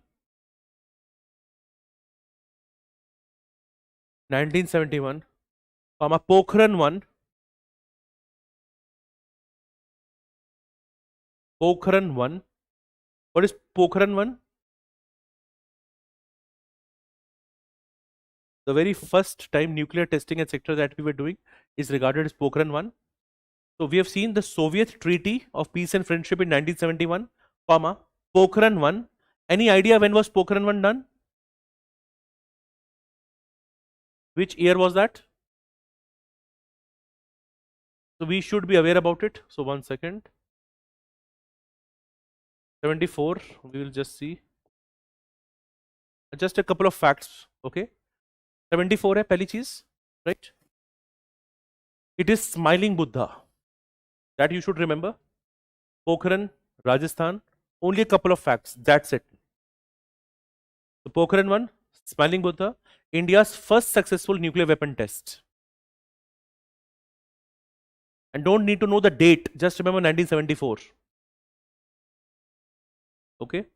Other than that, how much kiloton India you can see outside, don't remember this. Only remember the basic aspect.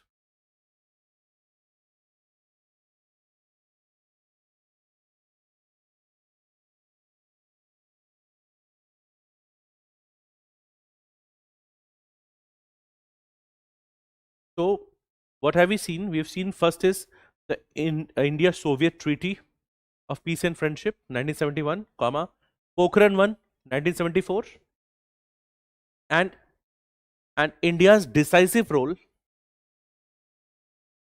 and India's decisive role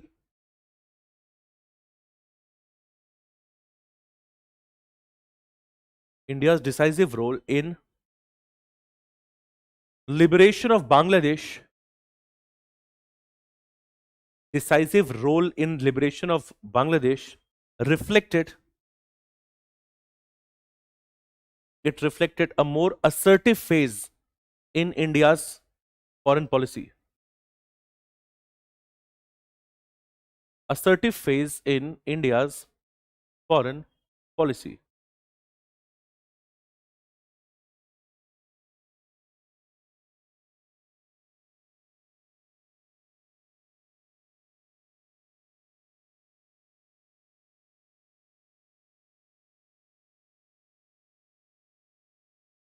Assertive phase in India's foreign policy.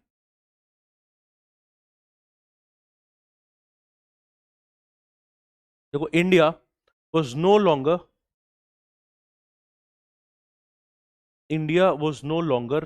merely defending its autonomy. India was no longer merely defending its autonomy.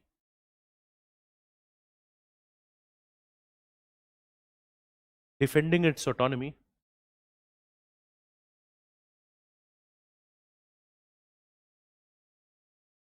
It was actively shaping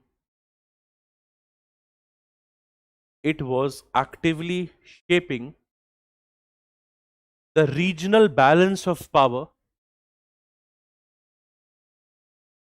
It was actively shaping the regional balance of power in South Asia.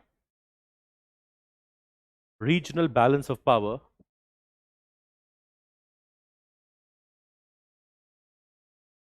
South Asia. Now, this is the positive side I've told you, but India will still have some challenges, right? However, this assertion had limits. This assertion had limits.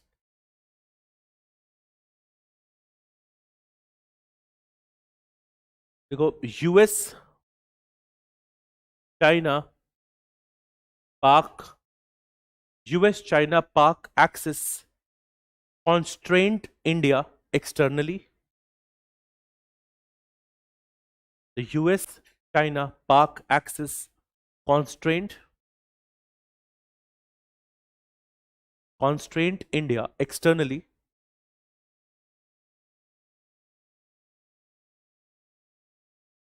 While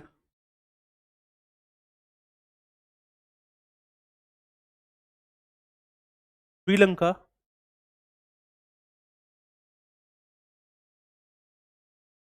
/ IPKF experience exposed the risks of regional intervention. Exposed the risks of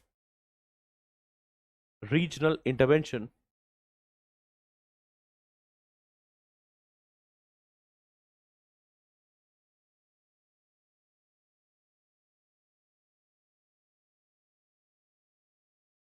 Okay, and IPKF, the full form, please write. India Peacekeeping Force.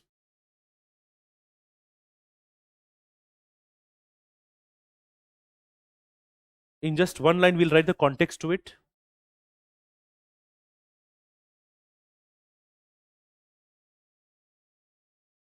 Right, so just write IPKF was established under Indo-Sri Lanka Accord, and it was to disarm LTTE, Liberation Tigers of Tamil Eelam.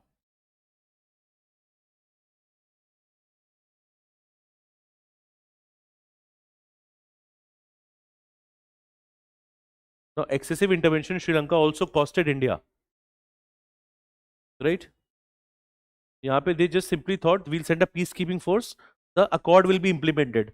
Issue क्या हुआ? Proper violent combat started in the region. Sri Lankans felt that India has become excessively interventionist. So while we were doing well on the Bangladesh front, on the Sri Lanka front, we had a huge challenge.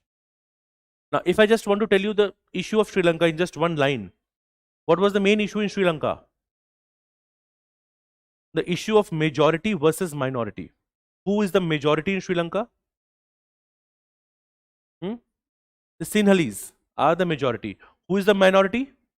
The Tamilians are minority. So basically the issue is safeguard of the rights of minorities, which is why whatever happens in Sri Lanka, right, the Tamil Nadu government also used to keep a very strict, very strong eye on that. People should be treated well, right? Of course, there were a lot of cases. यहाँ पे the issue was, then of course there was a particular militant group also, LTTE, the Liberation Tigers of Tamil Eelam.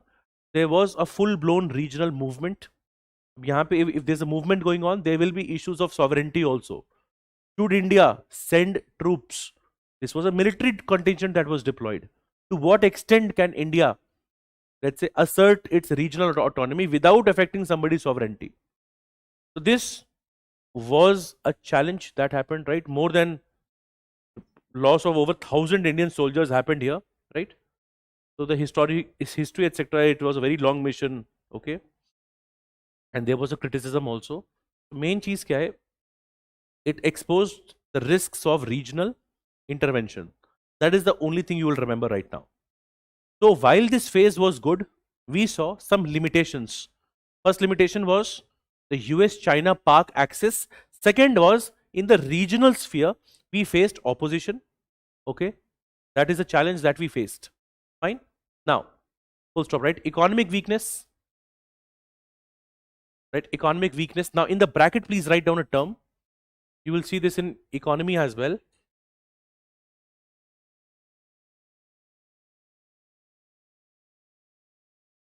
Although this term is criticized, but this is a term that is used. From the 1950s to 1980s, we say the Hindu rate of growth.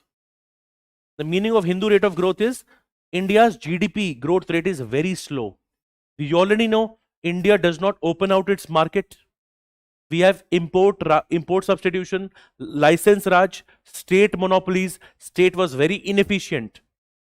Growth was there, but the growth was very limited, which is described to as Hindu rate of growth by, and when you use this term, you can write in the bracket, Raj Krishna, an economist who used this, blaming the socialist policies for this. Okay, but sometimes the term is criticized that why are you using Hindu rate of growth and why not India? Okay, so sometimes there's a criticism, but it is a term that is often used. This highlights that the stagnation that was there in the economy. Okay, so first point we've seen is economic weakness, which is explained to us by the Hindu rate of growth, comma, dependence on the Soviet bloc, dependence on the Soviet bloc, and limited global integration. Limited global integration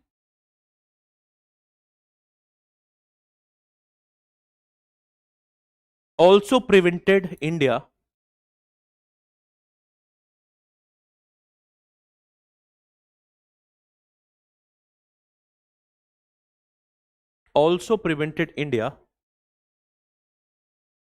from becoming a full spectrum power.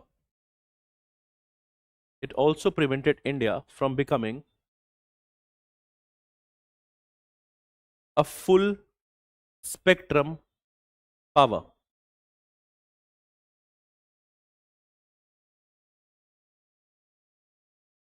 Full spectrum power. Okay. Now, we've had slightly more elaboration in the third phase because there were more events. It's a 20-year period. Okay. And this phase almost ends with one of the most historically important times in the world. What is that? 1991. So in this phase, the moment you see this phase, your mind should talk, or we should talk about two things. What is happening?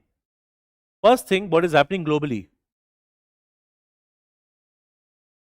Before this, every phase was rooted in Cold War. Okay. Now what will happen is the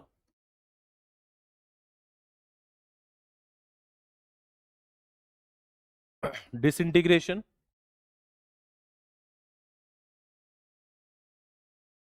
Yes. At the global level, we will see the disintegration of Soviet Union, first thing.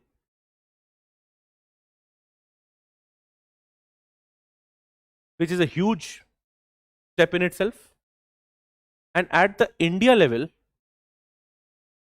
India will have a balance of payment crisis. India will have a balance of payment crisis, and ultimately it will lead to LPG reforms. Right?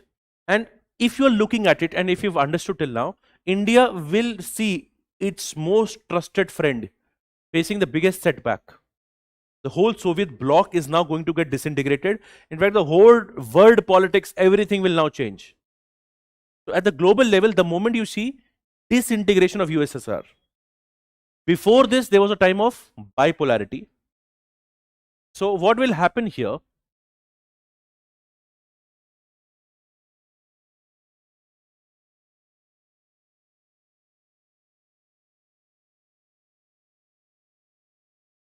I'm writing from bipolarity to brief unipolarity.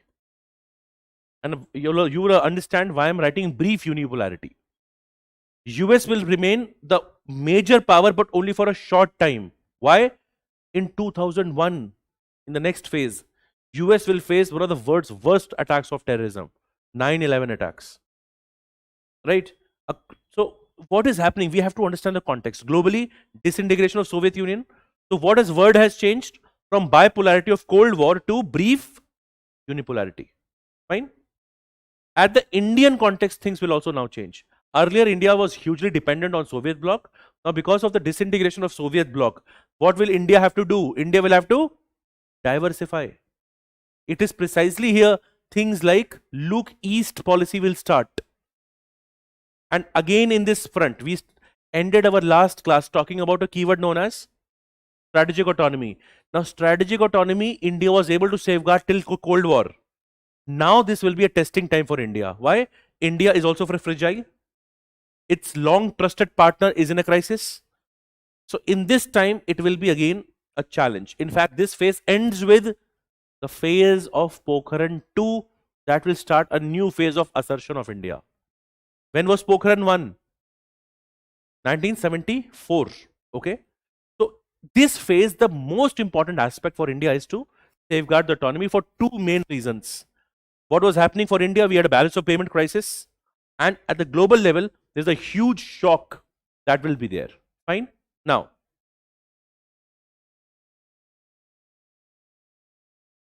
तो इसको लिखो. देखो, the collapse of USSR, the collapse of USSR, comma, India's main strategic partner, the collapse of USSR, India's main strategic partner, and the 1991 balance of payment crisis. 1991 balance of payments crisis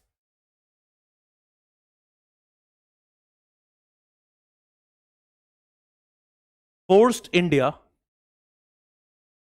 to rethink its foreign policy.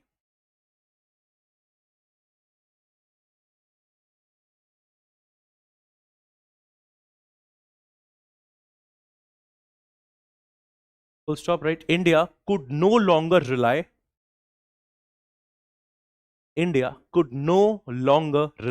on Cold War certainties. India could no longer rely on Cold War certainties and had to integrate more actively had to integrate more actively with the global economy.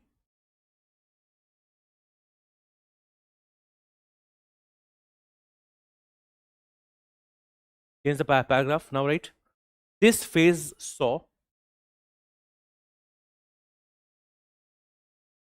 so we wrote we had to integrate more actively with the global economy, right? This phase saw economic liberalization.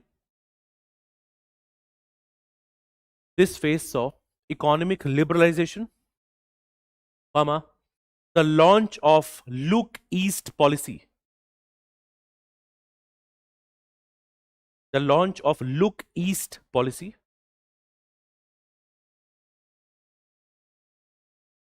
improved relations with US, improved relations with US and Israel. Now this part is also important. If you look at Indian foreign policy from 1947 to almost 1991, even till 2000, our relations with US were barely an important factor. We had strong relations with Soviet. If you have better relations with Soviet, what does it mean? US के साथ आपके relation नहीं अच्छे होंगे. But if you look at the current state, okay, and of course we had tariffs, all of that. But if you look at the level of cooperation between India and US, in the last 25 odd years, it is on another level, which again tells you that there is no permanent friend or no permanent enemy. There is permanent interest. Now, US also had a lot to gain from India. India also had a lot to gain from US. Right? And we did not, India is never a ally. India is a partner. Right? So, we have written, what have we adopted? Economic liberalization, Look East policy, then better relations with US and Israel, and diversification of partnerships, and diversification of partnerships beyond the Soviet / Russian axis. Diversification of partnerships beyond the Soviet / Russian axis.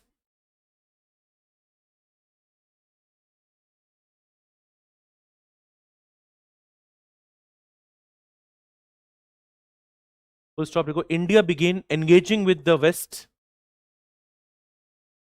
India began engaging with the West without abandoning its commitment to autonomy. Without abandoning its commitment to autonomy.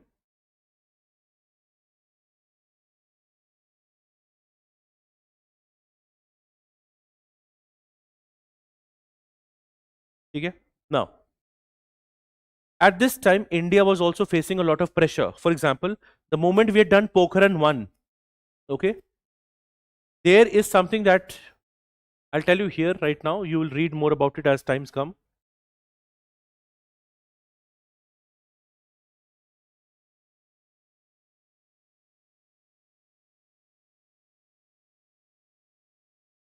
There is something known as NPT. What is NPT? Nuclear Non-Proliferation Treaty, right? Established, that was there. One thing is NPT. Okay, so countries were saying India should join NPT. Has India joined NPT? India has not joined NPT, and we will see in the coming classes why have we not joined it. Okay. So there is one thing known as NPT. Ek yaad rakho.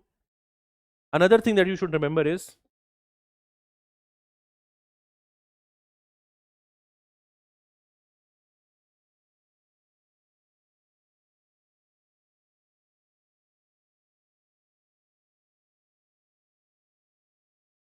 this is something you should remember factually also.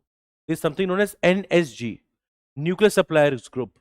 It was formed 1974 after nuclear first test. Sometimes people get confused in NSG and NPT. So where was, so right, just below this, write a small box.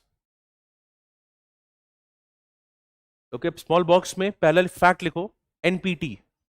Whenever I'm talking of nuclear, these two you should be very clear about. Okay. First thing is NPT.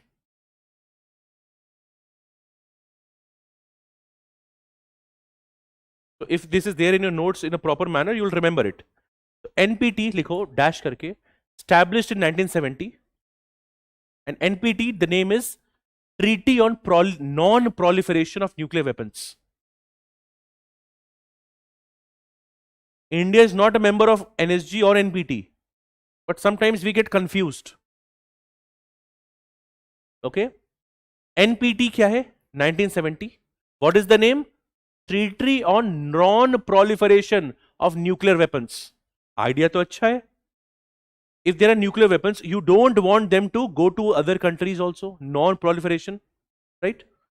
Second thing you will write is these three keywords. It has three main ideas. Pehla, of course, from the name, non-proliferation, which means stopping the spread of nuclear weapons, non-proliferation. Second is nuclear disarmament. And third is peaceful use of nuclear energy. So you have to remember that NPT as a group was established in 1970. Sometimes people confuse NPT with NSG. और इस group में हमें क्या क्या याद रखना है? This group is famous for a term nuclear apartheid. You know apartheid? What is apartheid? Segregation karna. Apartheid was on race. This treaty talks about, and don't write nuclear apartheid right now, this treaty says there are some states जिनको हम बोलेंगे nuclear weapon states. You have nuclear weapons. And some states are non-nuclear weapon states. This treaty creates a divide between haves and have-nots. And when I say haves, nuclear haves and nuclear have-nots. India says this is very discriminatory. इस वजह से India has never joined this treaty. This treaty basically will say, देखो, there are nuclear weapon states, तो इनके हिसाब से 5 countries, US, Russia, China, France and UK, जिन्होंने device, they have given a specific date. If you have tested your weapons before January 1st, 1967, you are allowed to have nuclear weapons. Right? But other things, in fact, in लोग के लिए क्या बोला गया है? They should not transfer the weapon to others, otherwise others will increase. And slowly and steadily, you should do disarmament. Has the disarmament happened till now? No. This is the reality. Those who have power will never want to give up power. कोई power नहीं give up करना चाहता, right? So this treaty, again remember, 1970, based on 3 principles. This treaty divides the word into NWS and NNWS. Nuclear weapon states, non-nuclear weapon states. Now you can say, sir, this criteria is very arbitrary. Why have this criteria? So this is again same thing argued by India. या तो आप पूरी तरह से सबको मना करो. Nobody should be allowed to have nuclear weapons. Why only 5 countries are allowed to have nuclear weapons? This is discriminatory. Okay? So NNWS के लिए क्या है? Everybody else from these 5, they will not build or acquire nuclear weapons. Now, India is saying our nuclear weapons are not for military purposes. It is for our own capacity. It is for our own autonomy. And this is a very core feature of Indian foreign policy. We did not dilute our commitments. In fact, the moment 1974 Pokhran 1 test, जैसे ही test हुआ, क्या बन गया? एक नया group बन गया. The group is Nuclear Supplies Group. Now, NPT में have you written the 3 principles? And you should also write NWS and NNWS. Only the keyword. NWS में write the 5 countries and just write the cutoff date. That is it. Only these countries are supposed to have nuclear weapons. This is the base of your knowledge of nuclear proliferation. This is something that should be known.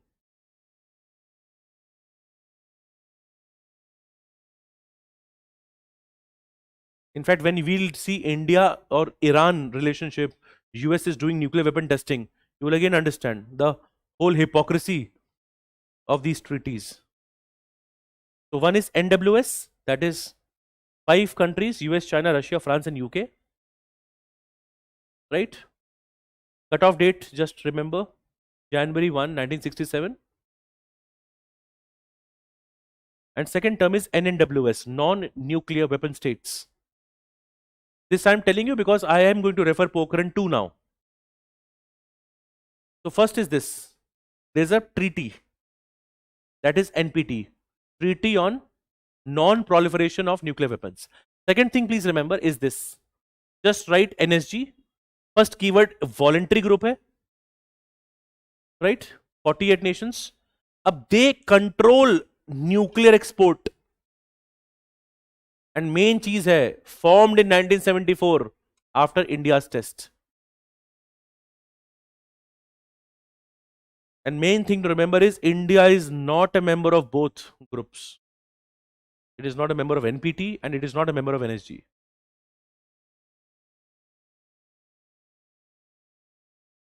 People online following till here?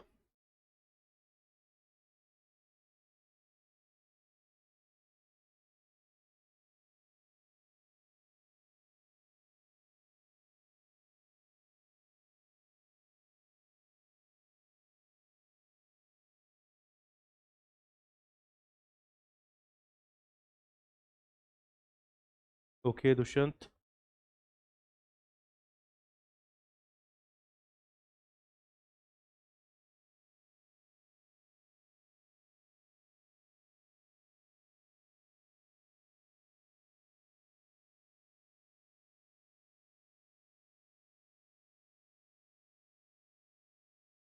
All right. Now, when you're seeing NSG, NSG actually comes under a different topic. This topic you read in current affairs also. Okay. So I'll tell you, how many of you have done with this? So some of you are still writing at the back.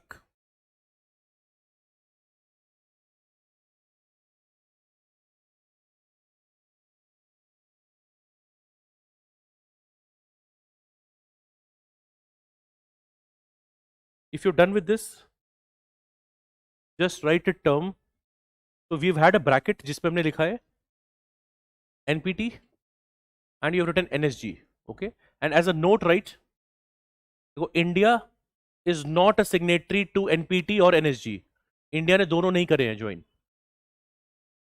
This is the first box. Second box में write a term MECR and in the bracket writes 3/4. Again, I'm telling you, this knowledge is again equally good for current affairs. Will build your base on technologies, export control. Now, MECR का full form पहले लिखो. Missile Export Control Regimes. Missile Export Control Regimes. 3/4 means दुनिया में 4 हैं. There are 4 missile export control regimes. India has signed three of them. Okay. Now, first we should know which 3 has India signed.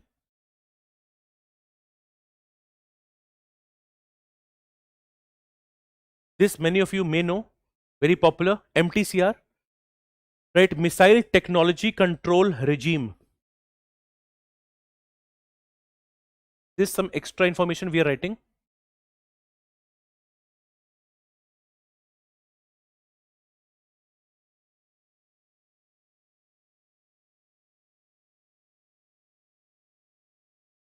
So there are 4 missile export control regimes. सबसे पहले लिखो MTCR, Missile Technology Control Regime.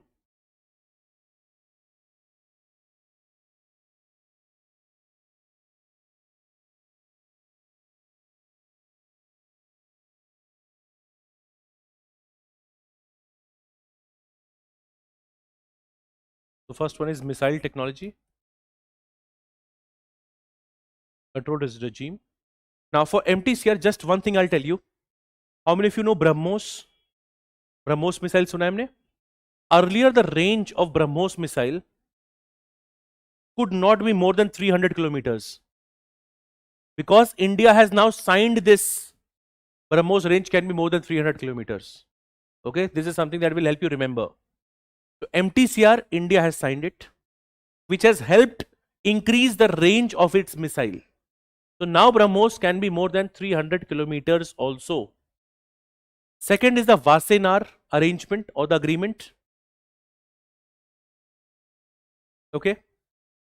Third is Australia Group. All these three India has signed. But we already know which one India has not agreed to.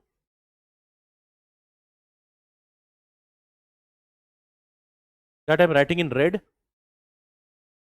India has not or is not a member of NSG. India is a member of MTCR, Wassenaar and Australia Group.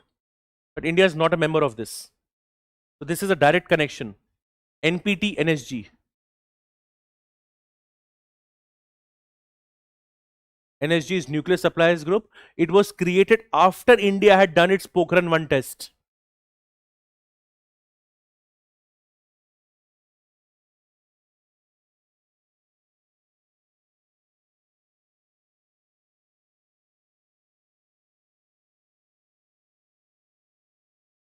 Okay. For Wassenaar arrangement, put a dash and write. Regulate dual use technologies. Wassenaar is for dual use technologies. Civilian and military, that means.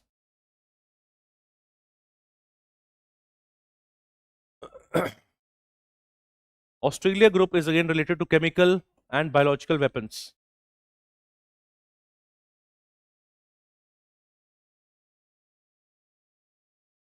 Chemical and biological weapons. So we just have had, this is a backgrounder information.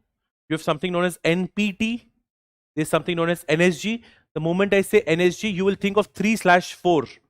There are 4 export control regimes. India is a part of 3 of them. MTCR, Wassenaar, Australia Group. India is not a part or a member of NSG. NSG is Nuclear Supplies Group. All these groups, ये चारों के चारों, ये क्या होंगे?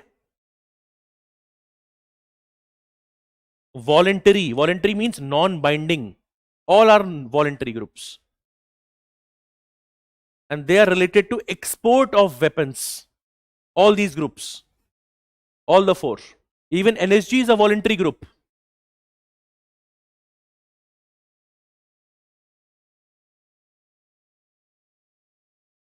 Even on these facts, UPSC has asked you questions. Okay. And there is a question in the past in the prelims, they have linked NSG and NPT, both of them. In fact, UPSC had mentioned to be a member of NSG, you have to sign the NPT treaty. But we already know it is a voluntary group. Right? And they have sometimes toyed with the idea that India has signed this, they will make this claim. So India is not a member or not signed this. Keep this in mind. Right? Okay. Just एक बार दिखाना, एक बार just show this what have we written in the last. Improved relations with US, Israel. Okay. India. Okay. So India is beginning to engage with the West without abandoning commitment. This whole part that we've seen now, this both factual and part will help you understand the current affairs even better. That is why I've just mentioned this to you. Okay. Now you write. Now write. At the same time, India preserved its nuclear option. At the same time, India preserved its nuclear option and resisted joining unequal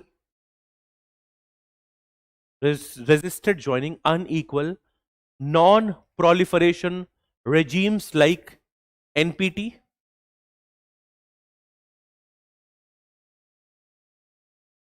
like the NPT. NPT now is the Treaty on Non-Proliferation of Weapons, right? NPT. Full stop लिखो. This showed that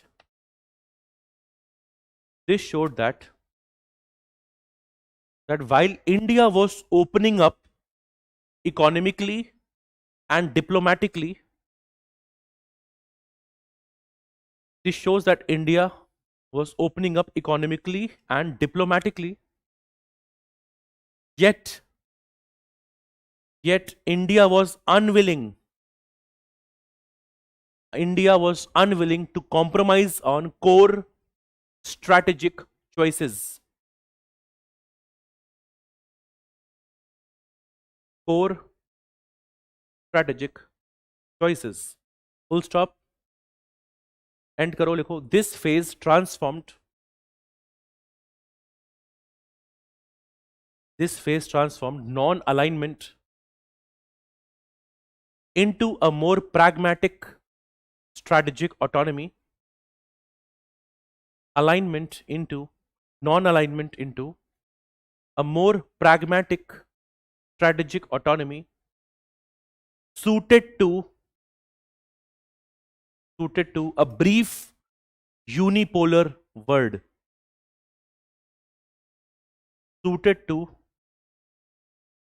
a brief unipolar world.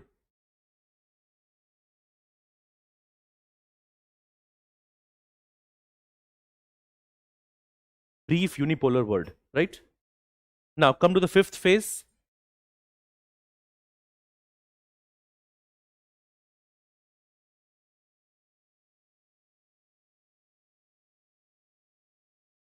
Now before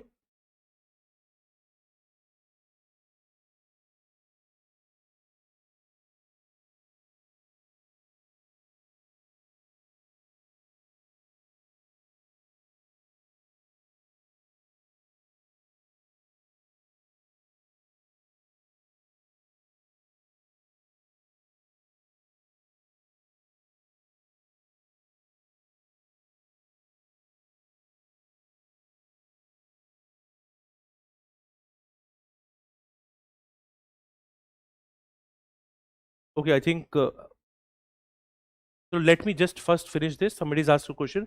Why India, who had done Pokhran 1, became a nuclear power? Why India did not join NSG? Okay. We know why India did not join NPT. NPT was discriminatory in nature. Why did we not join NSG, Nuclear Supplies Group? इसका answer है एक line में that NSG membership requires consensus and China blocks India's entry for NSG, right? But isko I'll make you write it down maybe just after 5 minutes after we are done with this part. Okay, we are talking about the fifth phase. Now, before I start the fifth phase and we start to write, dekho, there are few major events that happened here. Of course, the very important moment is Pokhran 2.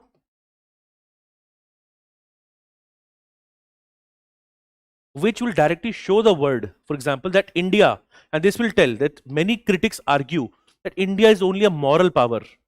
But with this, it also will make it very clear that India can exercise the hard option whenever needed. Four strategic choice. One is this. Okay. At the global level, the biggest event that will happen in 2001 is this. First, I should know the events. Pokhran 2, India. 9/11, the biggest terror attacks on US. This will also show that US is also not beyond scrutiny. US can also face attacks and tensions. And then 2008 will be a huge landmark event in the world. Why?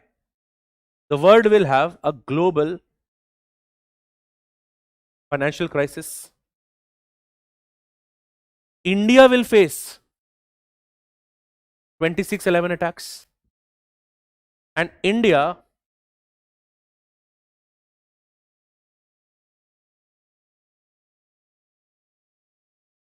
will have a civil nuclear deal with US despite being a signatory to NPT or despite being a member of NSG, which is a big deal. USA never has a civil nuclear agreement unless a country is either a member of NPT or it is a signatory to NSG. So despite NSG, we were able to get this. इसीलिए देखो, despite when you read your non content, otherwise in books you will find NSG, NPT, and sometimes you get confused. So the idea of the foundation classes is whatever terms are there, even in the news right now, you should have a basic background idea. And if you're comfortable with the terms, then the IR becomes easy. IR is a lot about historical terms and vocabulary. Unipolarity, अब आपसे कोई बोलेगा you exactly know, you know the context, you know cold war, you know bipolarity, you know non alignment, right? Now this is one of the major events that happens, okay? And one thing that is happening parallelly, which you don't see, is the rise of China. Rise of China is going to happen parallelly, absolutely. Which is why brief unipolarity of US I'm saying. Because China is now going to threaten the rise. Okay, China will host the Olympics in 2008, Beijing. Okay, and a huge transformation is going to come in this phase. So if I look at this phase, there's Pokhran 2, there's 9/11 attacks. In 2008, there's a global financial crisis, although the global financial crisis will not impact India as much. Okay, so that is one thing. Now, to write in this heading, we'll write a few points.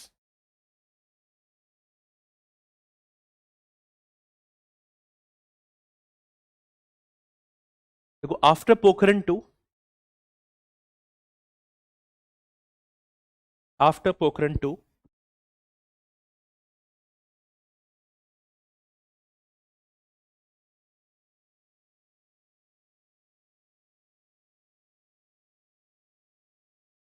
after Pokhran 2, India acquired great strategic weight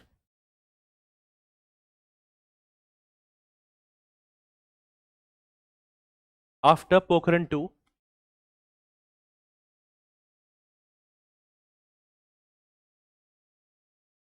And you'll remember the code name Operation Shakti. The previous one was Smiling Buddha, not Laughing Buddha. Okay?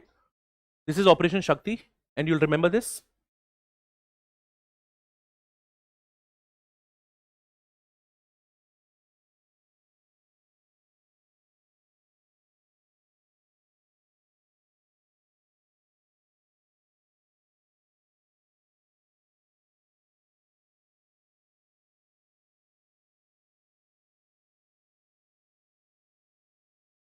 So after Pokhran 2, हमने क्या लिखा? India acquired a greater strategic weight as a recognized nuclear power.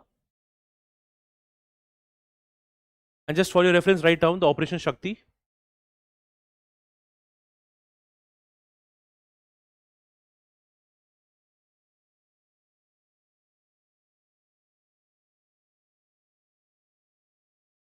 India acquired greater strategic weight as a recognized nuclear power.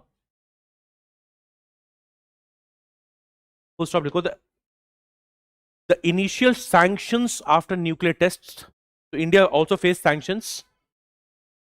The initial sanctions after the nuclear test were followed by diplomatic engagement.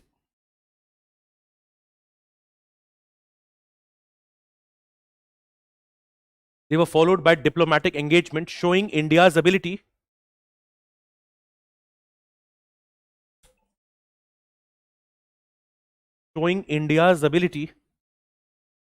to absorb pressure,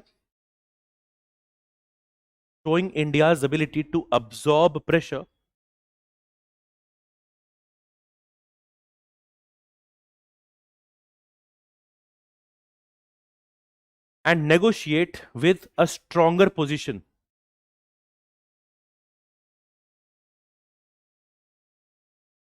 And negotiate with a stronger position.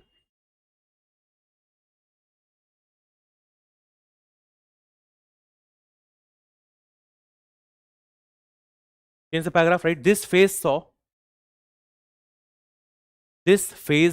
India's deepening of ties with US. India's deepening of ties with the US, especially through civil nuclear deal.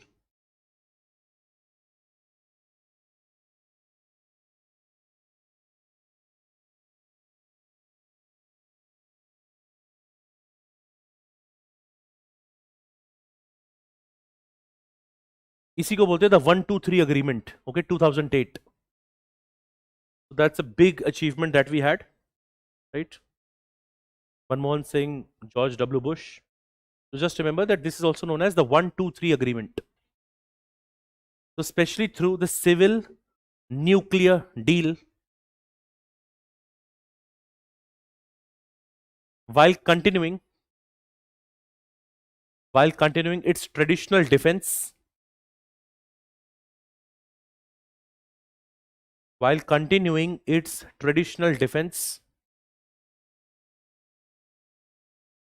and strategic partnership with Russia.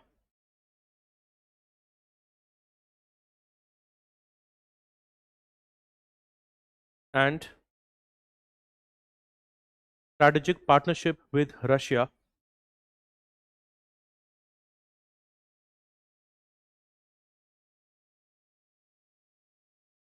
You go full stop. India also engaged China. India also engaged China selectively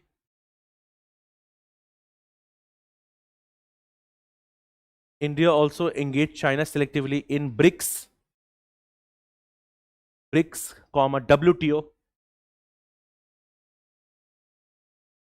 BRICS, WTO, and climate diplomacy.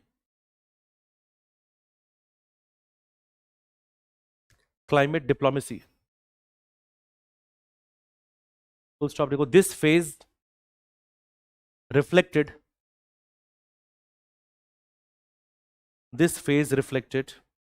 issue-based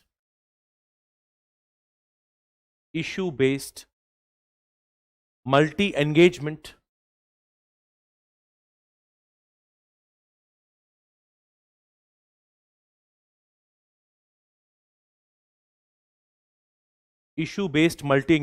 without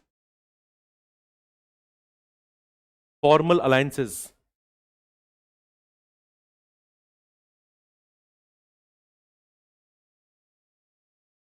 Issue-based multi-engagement without formal alliances.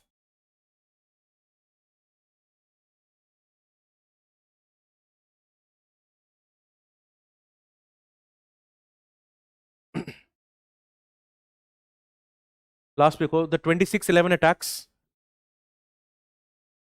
The 26/11 attacks brought counter-terrorism.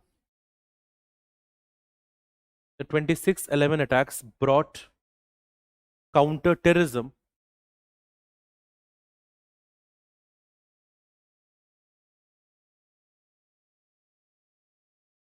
to the center of diplomacy.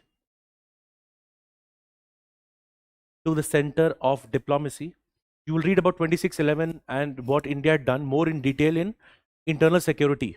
What changes have we made to maritime security? 26/11 we have done, and while the 2008 global financial crisis, so after the point center of diplomacy, while the 2008 global financial crisis,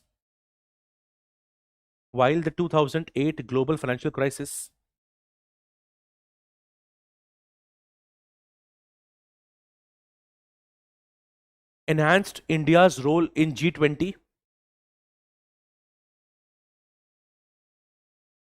It enhanced India's role in G20 and global economic governance.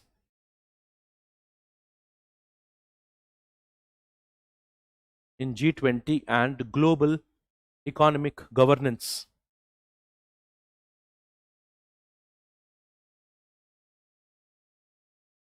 End it by saying, however, India's approach remained cautious.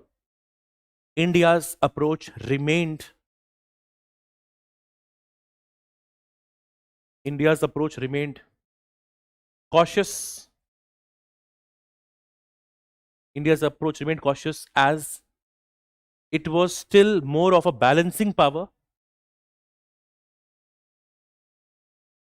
India's approach remained cautious as it was more of a balancing power rather than an assertive leading power. an assertive, leading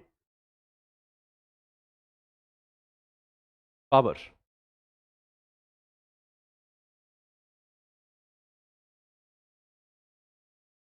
Okay.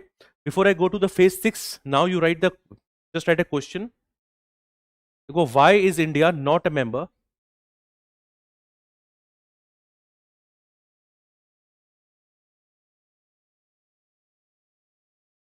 Why is India not a member of NSG?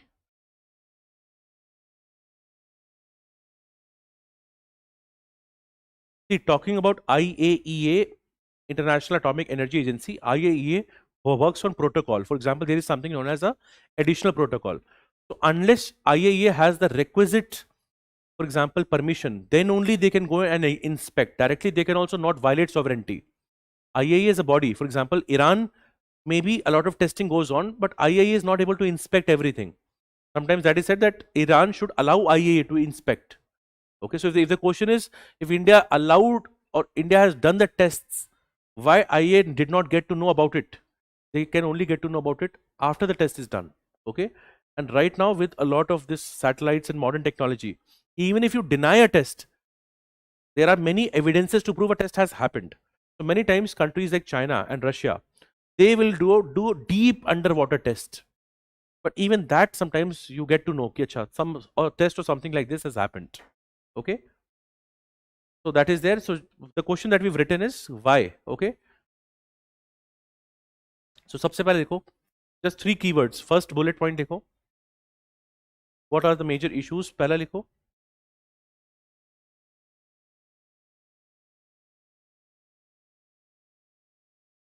देखो, India is not a signatory to NPT.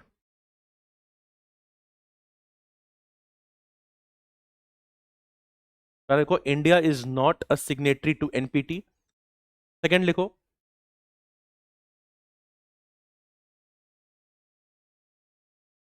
देखो, China argues that admitting India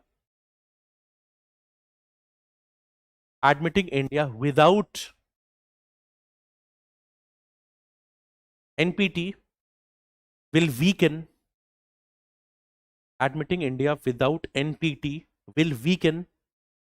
the non-proliferation regime.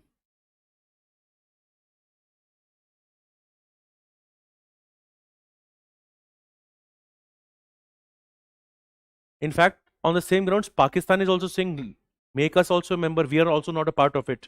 So China is saying we should have a criteria for non-NPT members if they want to be part of it. But already, if you know, how many members are there in NSG? 48. How many members are having nuclear weapons? 5. 5. So 5 versus 48, there is also a lot of politics involved here. Right? So one is India has not joined NPT and China blocks it. And when China comes in, China-Pakistan angle will also come in this case. Third point देखो consensus rule of NSG. Consensus rule of NSG. Put a dash and write. देखो, if most major powers support India, if most major powers support India, one opposing member can block admission. One opposing member can block admission. Again, here write example, China. So issue क्या है? Decisions are consensus based. Last लिखो. Fourth point लिखो some countries fear that admitting India some countries fear that admitting India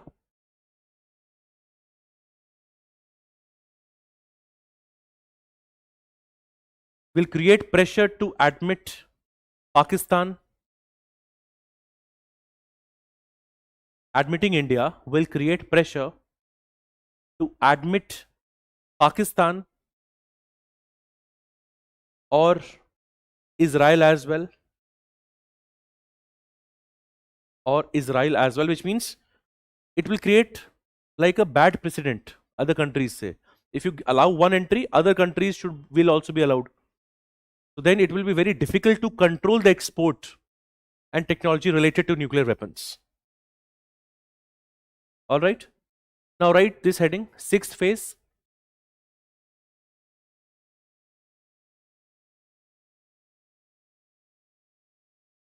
Right. This is known as energetic engagement. Going 2014 onwards.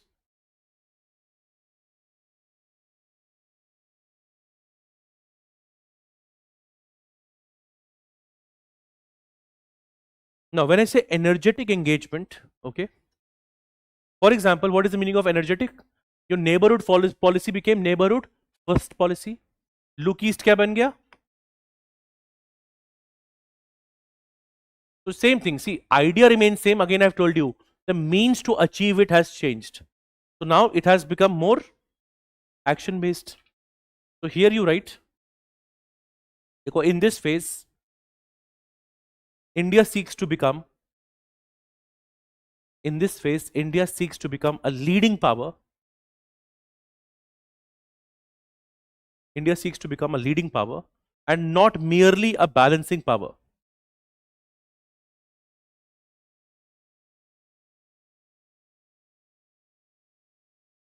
Leading power and not merely a balancing power.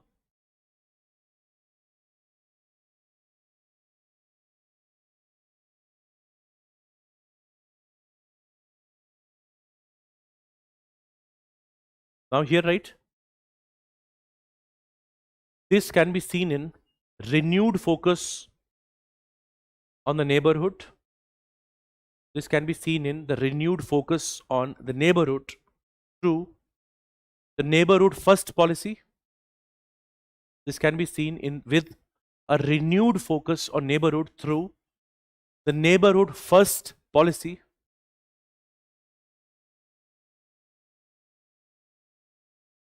Full stop.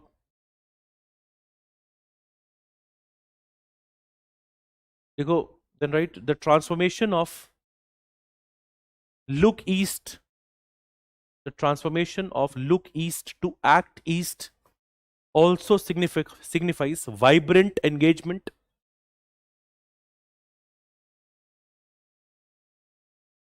The transformation of look east to act east also signifies vibrant engagement.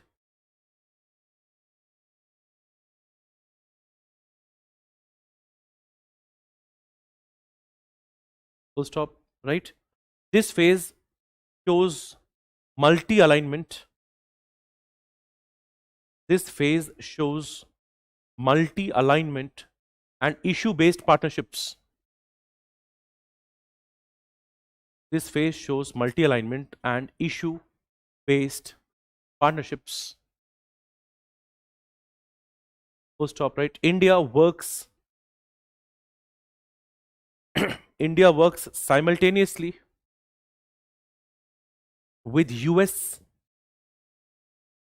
India works simultaneously with US in Quad, QUAD.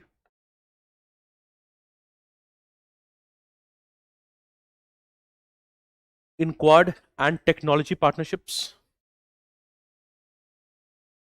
India works simultaneously with Quad and technology partnerships, with Russia on defense. With Russia on defense, with France and Japan.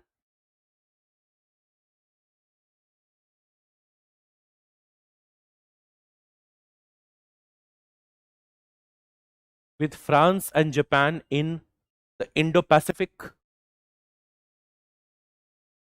France and Japan in the Indo-Pacific. With BRICS and SCO.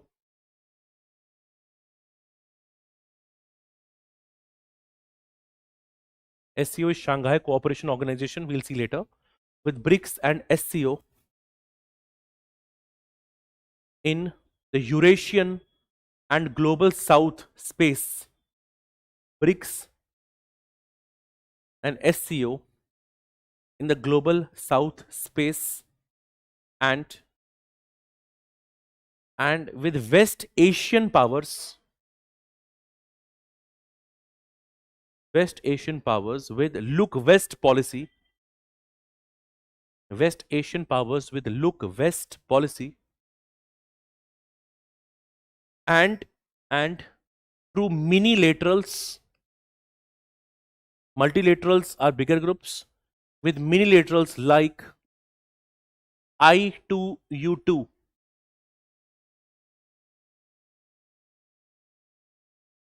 with minilaterals like I2U2. What is I2U2? India, Israel, USA, UAE. That is I2U2. Okay. Of course, in the current times of the conflict going on, not as functional, but the idea was two I's are India, Israel, US, UAE. I2U2.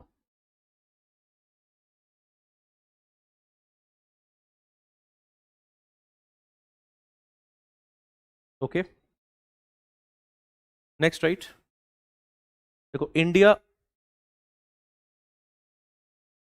is seen as the voice of the global south.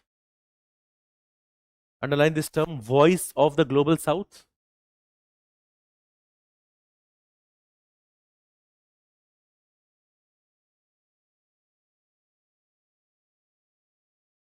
India is seen as the voice of global south, especially through vaccine diplomacy. We've seen vaccine Maitri, especially through vaccine diplomacy, comma, development partnership,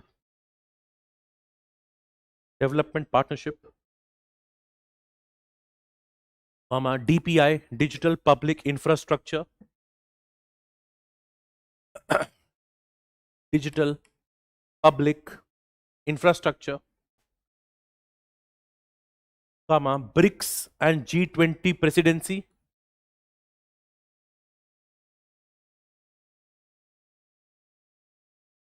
BRICS and G20 presidency, and climate justice. Climate justice.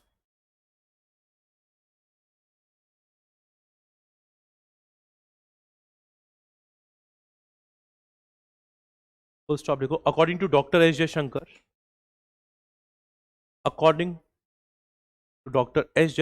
India is moving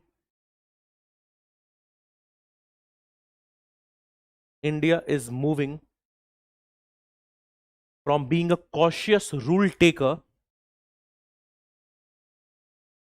India is moving from being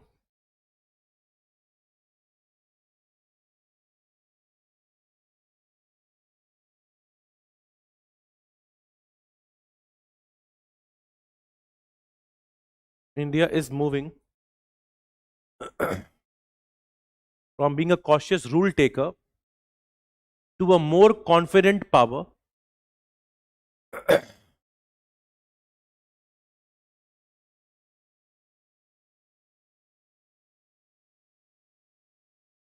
to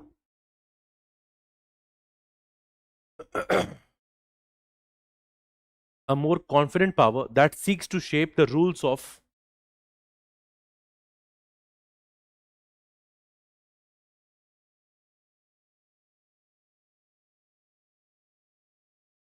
to a more confident power that seeks to shape the rules of emerging world order.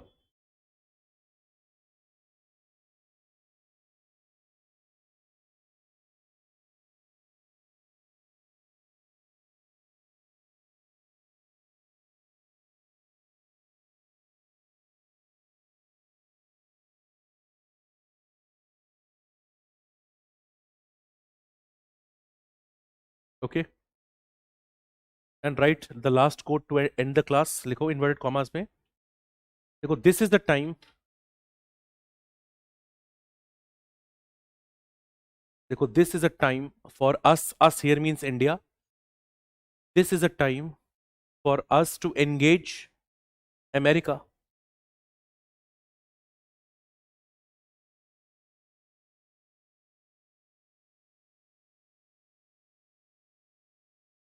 This is a time for us to engage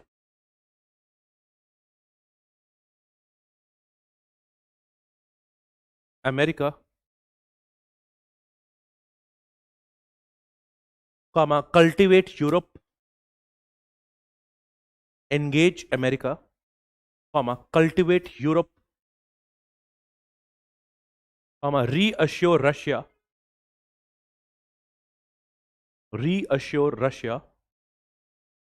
comma, bring Japan into play,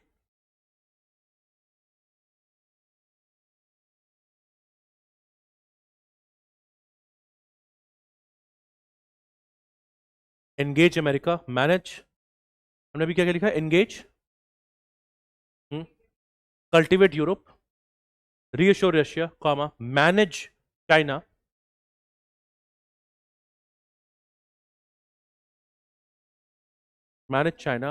comma, bring Japan into play. If you've not written, bring Japan into play, comma, draw neighbors in,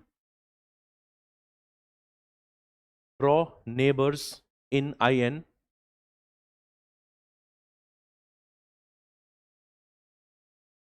and draw the neighbors in.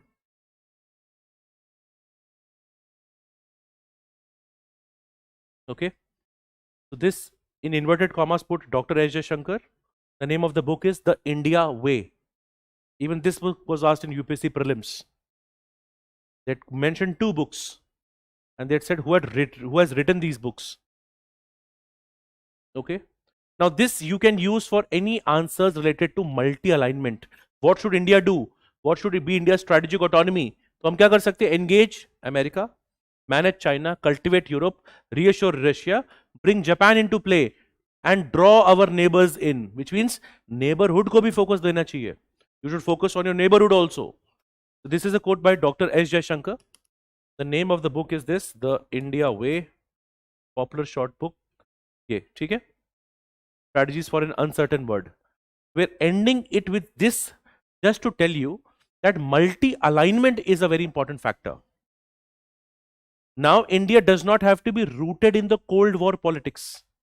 Now India has more options, which is why we say we have to focus on issue-based alignment, issue-based cooperation. Right?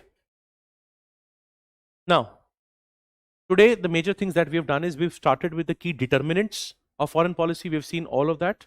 In fact, we focused a lot on geography as a determinant. We saw string of pearls, we saw necklace of diamonds. Please revise that section and go through your notes, see the map wherever needed. Right? Where is Sabang Port? नहीं आ रहा है? पढ़ा था आज हमने? Where is Agalega? Huh? So, this is just to tell you that you have to revise your notes. Okay, I'm not asking you to remember, and you will not be able to remember it in the first go. Fine. Second thing that we've done in detail is the phases of Indian foreign policy. This will set the whole base of your understanding of the future lectures. Okay. So now we will meet tomorrow and continue the discussion. People who are watching this online or on the YouTube, this is the second lecture. In case you have missed, we've already had one lecture on YouTube, which is a part of the KAVACH plus the foundation batch that we have here. Okay. And especially, I think we've had requests from some students from Brahmastra also that you may have not done your foundation as well. So here, in the span of the classes in IR, you will have a very good understanding and you will be able to now enjoy the subject even more. After the foundation, we also have Vajr, where in the whole one day, I consolidate all these aspects. Okay. So that is there.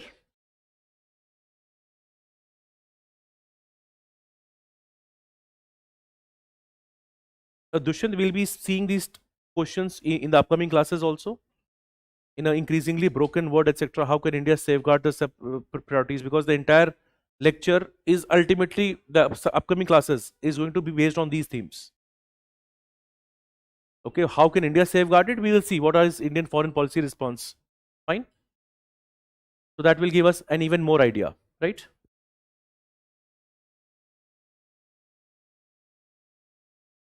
The first 3 classes are going to happen on YouTube. Other classes, you can attend them offline, that we have mentioned, right? You can please contact the administration, the students from Brahmastra. You've already, I think, have a message. Satyam, to know more about the KAVACH batch, there is already a link that is there. From that, you can know more about it. Right? It's a detailed foundation course which has various phases, covers prelims and mains holistically. You can know more about it. Okay? Any doubts which people or have? Okay? We have had a lot of rain. In fact, I think it is still raining outside. So go out carefully. Right? I think that is why many people could not come in and they've joined in online here. In case somebody joins even later, please go through the whole class. Right? And we have covered things in a manner. Right? You will still have, because this is only the second class, we will again see what can India do for its neighborhood, neighbors in more detail, other countries, other aspects in more detail. Fine. So I think that is all from my side. People who have doubts, keep your doubts handy. We'll meet again. Okay. And you are more than welcome to ask even more doubts. IR, and again, these classes, when you ask your doubts, when they get resolved, you feel even better about it. Fine. So that is done. All right.